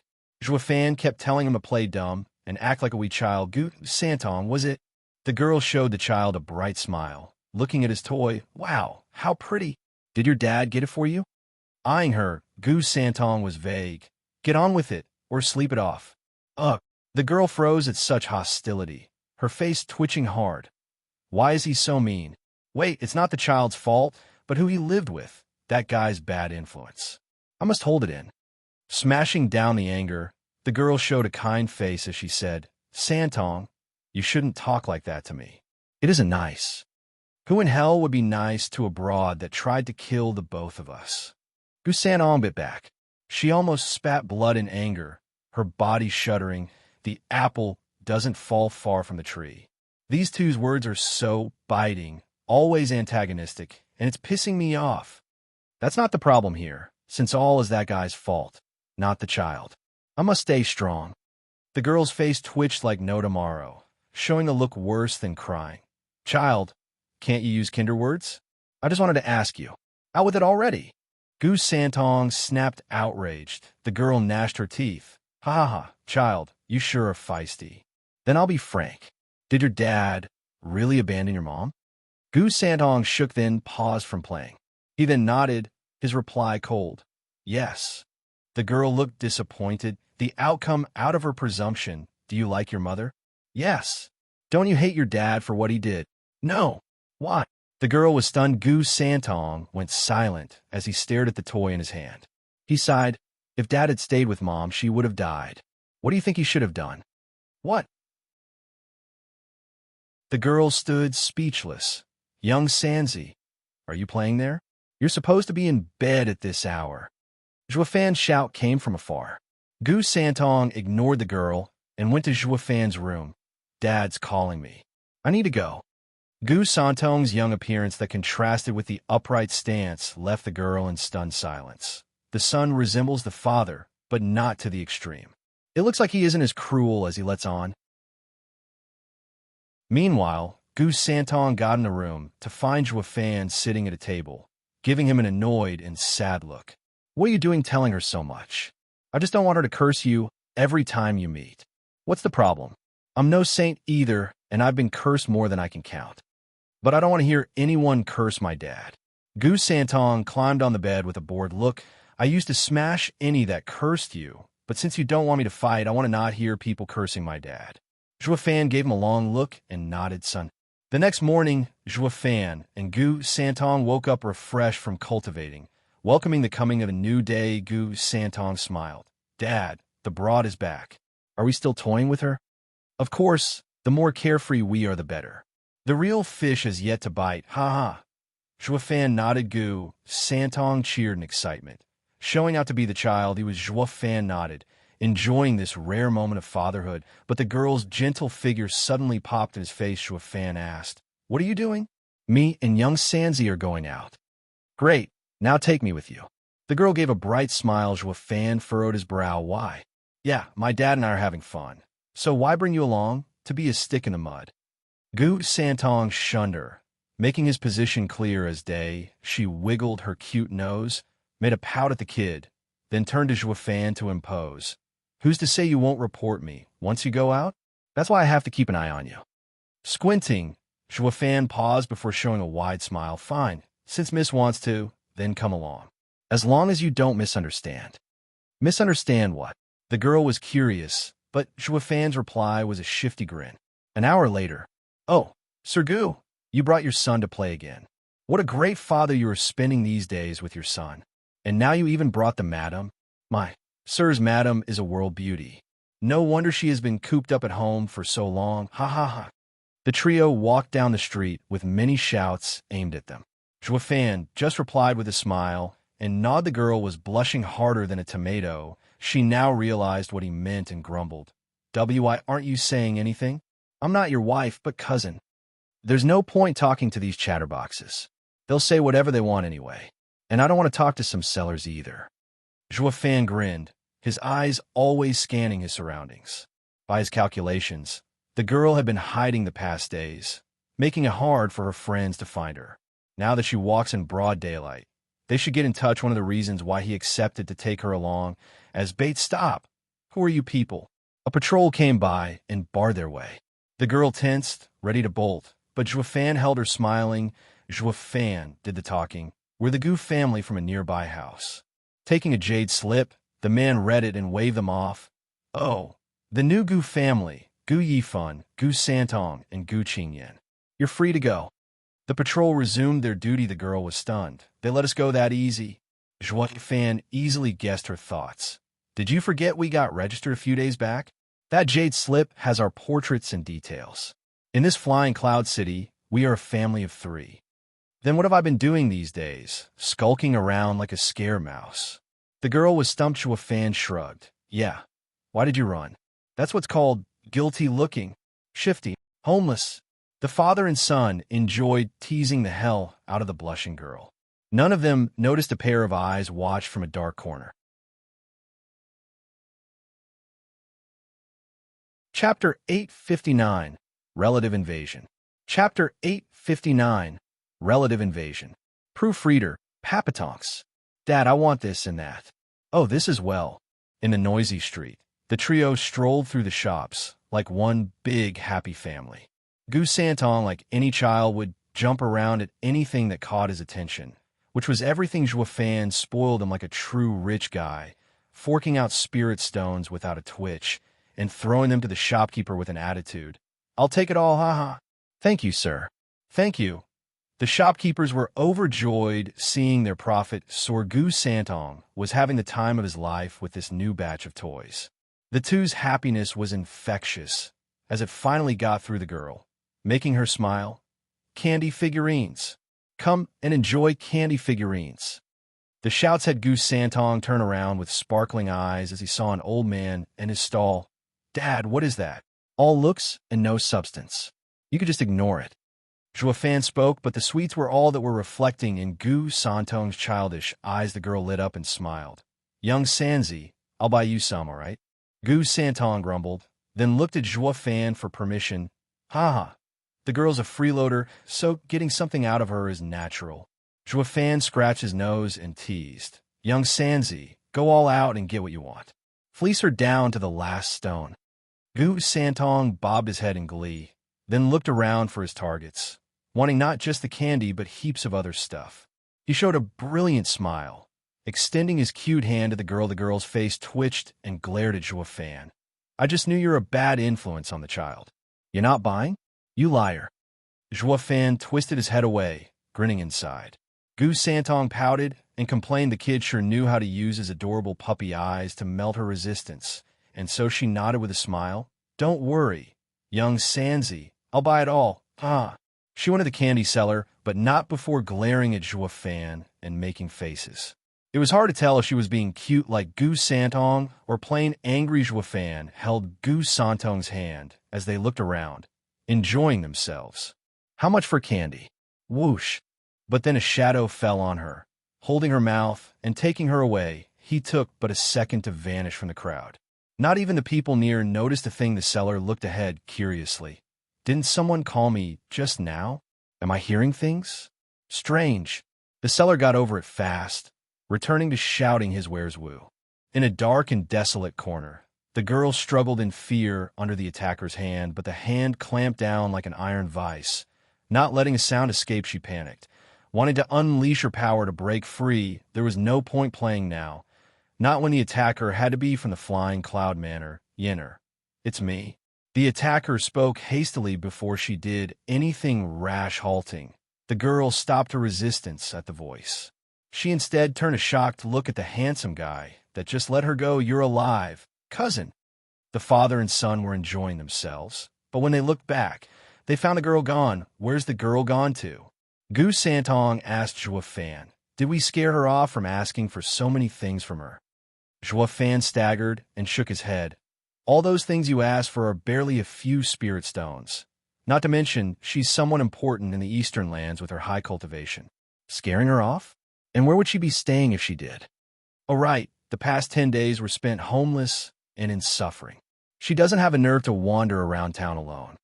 Gu Santong pondered, then cried. Did the guards take her? Zhuo Fan shook his head. Flying Cloud Manor is the leader here. Why would they resort to subterfuge when they could just waltz in and grab her? And she came from our place too. If they got her, we'd be in for it as well.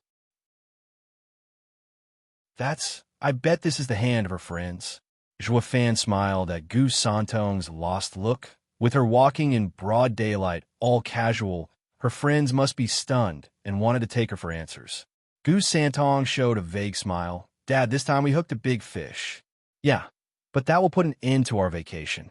Zhuo Fan smiled. Young Sanzi, this may be our last day having fun, so let's make the most of it.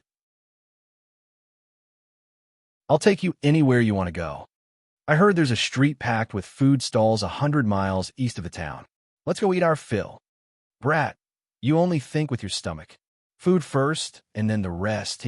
Zhuo Fan and his son walked to their target, having everything under control, enjoying their last day of leisure. Only in the dead of night, with the moon high above them, did they return home. But what welcomed them was a hand grabbing each of their mouths. The door was quickly closed, and the soul harmony experts took them into the house. Gu Santong tensed in shock, about to fight back, but Zhuo Fan looked at him to calm down. The two only put a token of resistance. As they got taken, though, they had to do their acting to perfection, trying their best to scream. Looking red from their efforts finally, the two were taken to the parlor, where two overbearing experts sat. A middle-aged man took the main seat, with grizzled temples and sporting a genial face. He was a Genesis stage expert, Zhuo Fan knew then, and there he hooked a big one. The two men saw the owners of the house were here and struggling. He shouted, "Make one peep, and you're dead." Zhuo Fan shuddered in fake fear, nodding his head. We're the guests here. That's now a way to treat a host. And there's a child present as well. The middle-aged man frowned and waved his hand. Release them. Is this how the name we nurtured for 10,000 years is going to be ruined? Yes, clan head. The two bowed and withdrew, leaving Zhuo Fan and his son. The middle-aged man smiled, but Zhuo Fan cried out in panic first. Sirs, you got the wrong guy. I just came from the distant western lands. I don't even know the former owner of this place. Don't take your revenge on me. I'm innocent. Ha ha ha. Little brother, you misunderstand. We didn't come for revenge. The middle-aged man smiled. Fan shouted again. Did you come rob then? Oh God, I heard Flying Cloud City security was solid. How'd it come to this? The middle-aged man's face twitched. Robbery? Revenge would be better. Little brother, listen to me. Big brother, sir, you can see that I'm a meager, radiant stage cultivator, not worth anything in Flying Cloud City. I only have my son with me and nothing of value to you. I know I bought a former Flying Cloud Manor Guard's house, but I'm not rich. I'm actually dirt poor. Fan kept cutting the man's explanation, crying and whining. Chapter 860, Best Clan in Eastern Lands. Chapter 860, Best Clan in Eastern Lands. Proofreader, Papatonks. Eyes twitching, the man looked at himself, then at the rows of men on either side. Tell me, do we look like robbers? The people shook their heads with a genial smile. Clan head, don't listen to this civilian's nonsense. What does a radiant stage cultivator know? Yeah, clan head, just ignore him. Sir's brilliant martial renown is above thievery. He's just scared to death and babbles on. Yeah. Indeed, they all agreed. Looking at Fan in disdain and disregard, you don't have to say that. The middle-aged man shook his hand, turning to Fan. By barging into this man's home, we invite suspicion of being less than we are. This is excusable, but we are righteous men, forced by circumstances to resort to such debased methods, making us look like killers and criminals. How are we any different, then, from Shangwan Feiyun that betrayed our clan, our greatest shame? Clan head is wise. They all stood and bowed to the middle-aged man. The man nodded and smiled. Little brother, to be honest, we've barged into your peaceful abode from lack of choice. I hope you could let us seek refuge for a few days. I will be most grateful. The middle-aged man stood up and bowed a little to Fan nodded inwardly. Regardless of methods, he knows how to win someone over, fishing for compliments while also being very wise and worthy of respect. In any case, quite remarkable for a leader. As for the rest, glancing at the extras, Fan scrunched his nose, waving his hands like a victim. Big brother, you already have your blade on our necks. I have no choice but to give you shelter, even drag me through the latrine if you want to. The middle-aged man burst out and the rest laughed. Little brother, no need to be so tense. We'll be gone soon. We're not here to hurt you, just borrowing. Who would believe that? Any one of you is stronger than me and can kill me with your thumb. Fan complained. Big brother, where do you come from? You want to know who we are? Someone shouted at Fan's question, scaring him back and hugging young Sanzi, close glaring at the speaker. The middle-aged man smiled. There's no point in hiding it. We're from the Eastern Lands. Eastern Lands, Fan pondered, then sighed. When I was hunted down in the Western Lands, I thought of going through the Central area to flee to Eastern Lands, but I'm glad I didn't. It seems Eastern Lands isn't any better than Western Lands for all you experts to resort to this. Eastern Lands must be in dire straits. The middle-aged man almost spat blood, bearing a crestfallen look. Little brother, after all I've said, you still see us as robbers. How could I? Fan panicked. How could I see heroes like yourselves as mere robbers? You're temporary guests, borrowing and taking for now. If this becomes permanent, I won't mind it either. The middle-aged man's face sunk, holding his head and sighed. This great and known clan head was now seen by a little guy as nothing more than a murderer and thief. If Eastern Lands heard it, all the sects would laugh shortly after. Bright laughter echoed, followed by a familiar girl. Father, I told you not to see him. He's a petty guy with a nasty tongue, completely opposite of your righteous character. Look at you, a Genesis stage expert angered to the extreme by mere words. Why is that? Ha ha. Fan looked to see the mystery girl from before, entering with a handsome youth behind her staring at them with sharp eyes. He was young and already in the soul harmony stage. He'd be a worthy candidate for the title of the best if this was the Western Lands' uncle. The guy bowed before the middle-aged man, ignoring Fan as he returned behind the girl. The middle-aged man chuckled, turning to Fan. Do you know my daughter, little brother? Fan bobbed his head with a lost look. I heard she's your cousin." With a sinister smile, the middle-aged man laughed. "Since I'm her father, that makes me your uncle. An uncle here came to visit his kin, not rob. Is this easier to accept?" "Ha ha. Fan gave him a long look, then chuckled inwardly. This guy's a man of principles, but not pedantic, looking to justify himself. First you take our house, and now you write it off as a family visit. How amusing. Big brother. It's uncle." Sighing, Fan put on a strained face as the middle-aged man tried to become Fan Sr. Fan rolled his eyes and returned to the main topic. "Us two come from Western lands and only found the girl wounded just as we bought the house. I'm an alchemist, and I saved your daughter's life. In the end, when the guard came to search us, your daughter threatened me to bluff my way out, even using my goo name. It's dangerous enough to hold one person, but now, will all of you unknown people in my house, if you're found. I understand your concern." The middle-aged man waved with a stern face. "Little brother, I know everything from Yenner. As a father, I'm most grateful for sheltering her and saving her life. But our operation has countless lives in Eastern lands at stake. Success is a must. While some decisions are not to my liking, I still have to make them. We must take your house, because we can't find any better place to stay. You know as well how tight security has become. Because of you, Yenner is now a member of this household. Whether you like it or not, she is above suspicion." Fan choked. "Are you saying you'll silence us?" "That's not it at all. I just hope you will work with us and not force us to resort to such vile acts." The middle-aged man sighed. "We won't do anything to you. Just keep you here at most. Once our business is done, we'll be out of your hair. But if you wish to work with us, it will make our interactions easier. Since you're my nephew, right?" "Ha ha ha." Fan hesitated as he looked at Gu Santong, considering his child's safety first. "But how can I believe you won't hurt us? With the name of the famed Shangwan clan." The middle-aged man's eyes shone. Fan cried out, "Shangwan clan? The same best clan in Eastern lands?" "Yes, I am Shangwan clan's clan head, Shangwan Feixiong," the middle-aged man declared, then pointed at the girl in youth. "She is my daughter, Shangwan Qingyan, and my nephew, Shangwan Yulin. Everyone else is a venerable or elder of the Shangwan clan." Shaking, Fan could hardly believe the best clan of Eastern lands' entire experts were here en masse. "That means that Shangwan Fiyun, one of the 9 Sword Kings, is your younger brother." Shangwan Feixiong gnashed his teeth. "But ever since he betrayed Eastern lands, casting his lot with Invincible Sword, I no longer have a brother.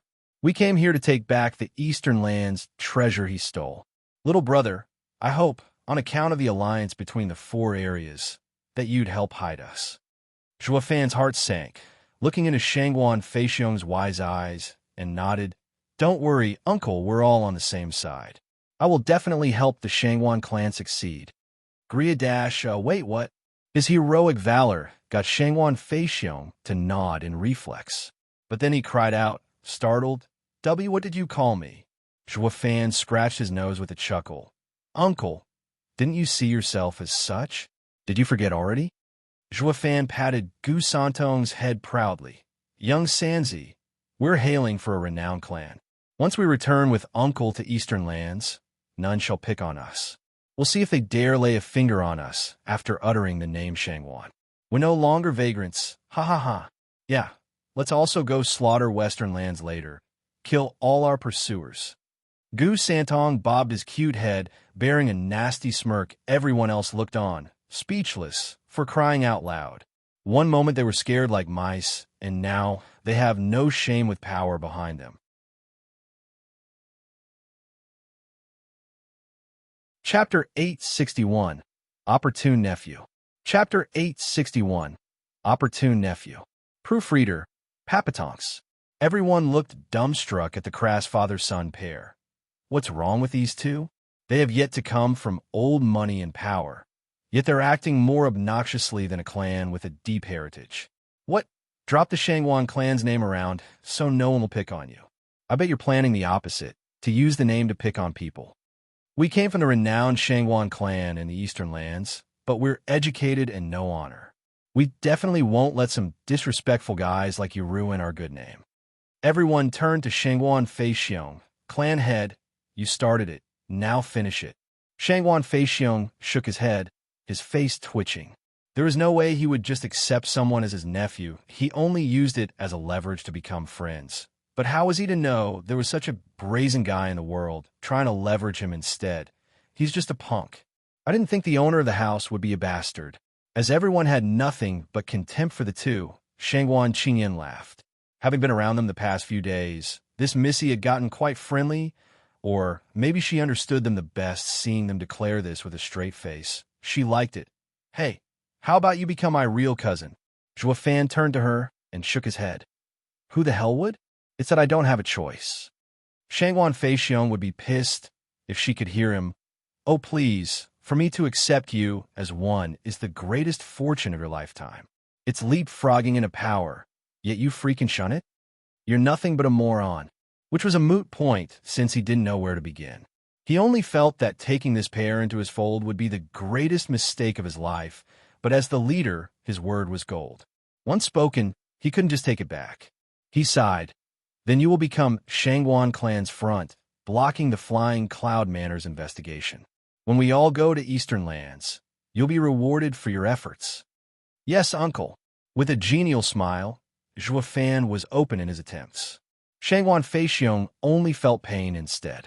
He looked from his real nephew, showing valor and attitude, then at the new one, with a shrewd gaze and wretched looking he'd better brace himself for when he returned home for a world of humiliation sighing.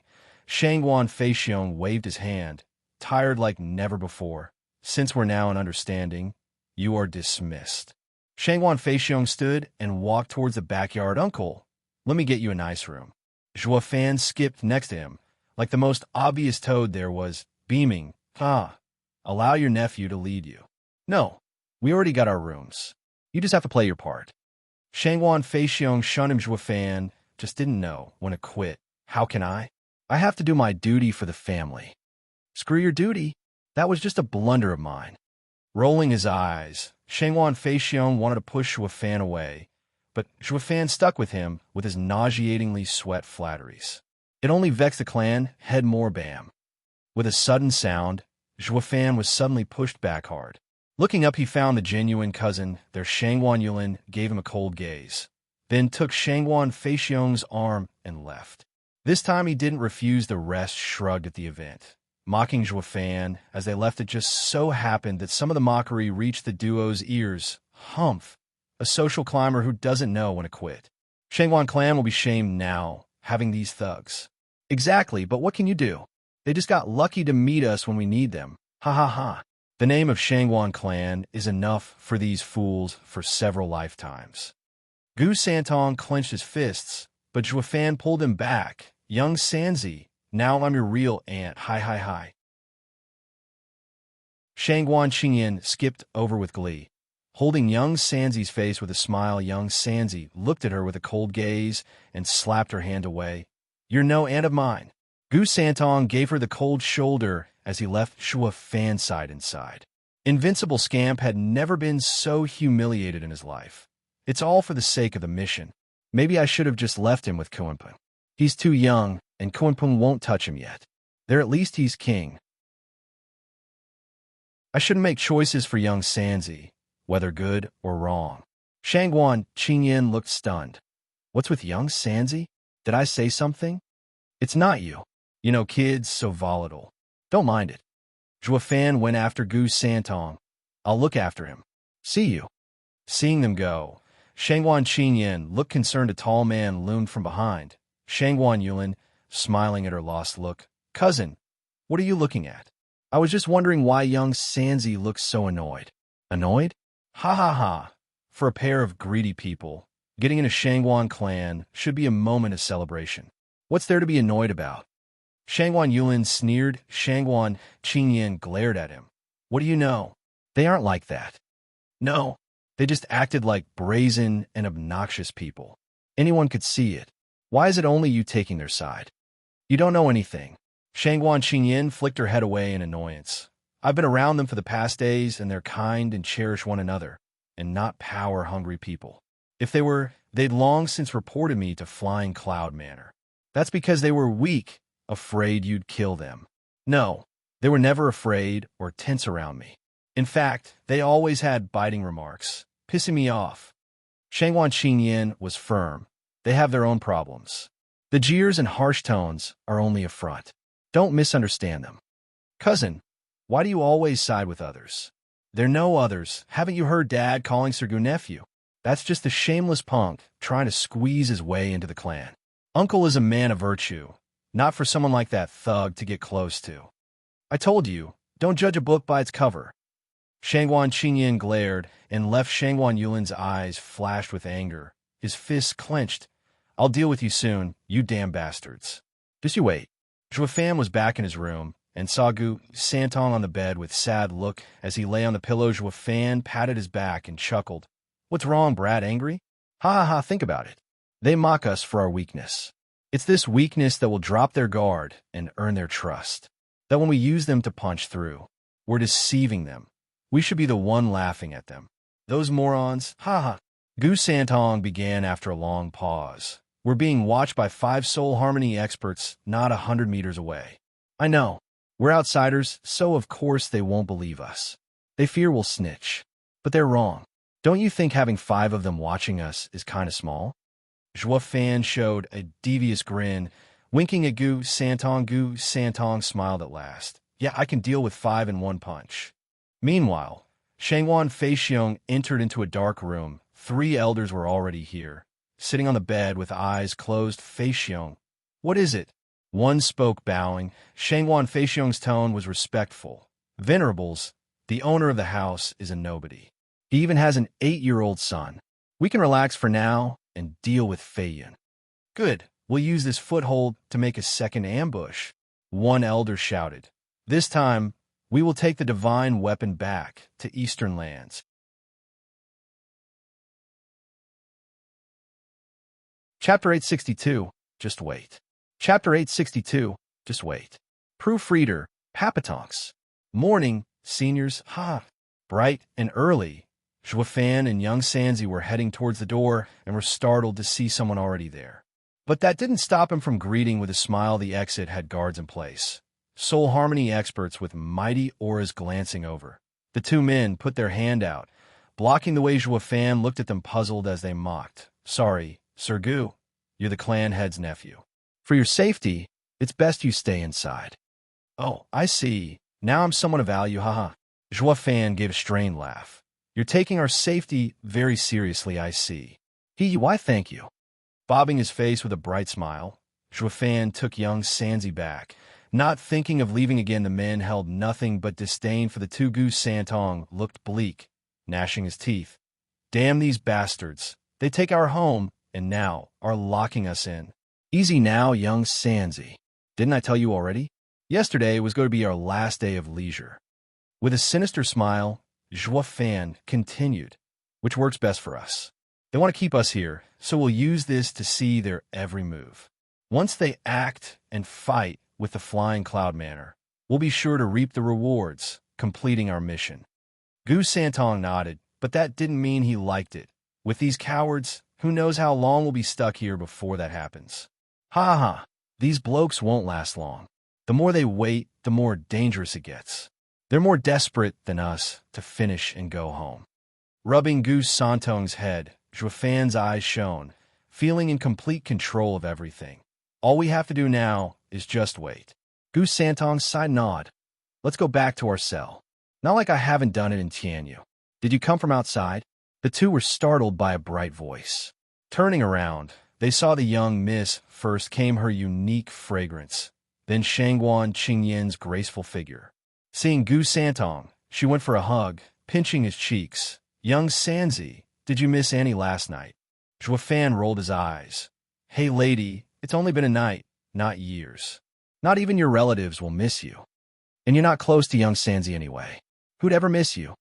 Gu Santong was of the same mind. Judging by that cold look, who'd ever miss you?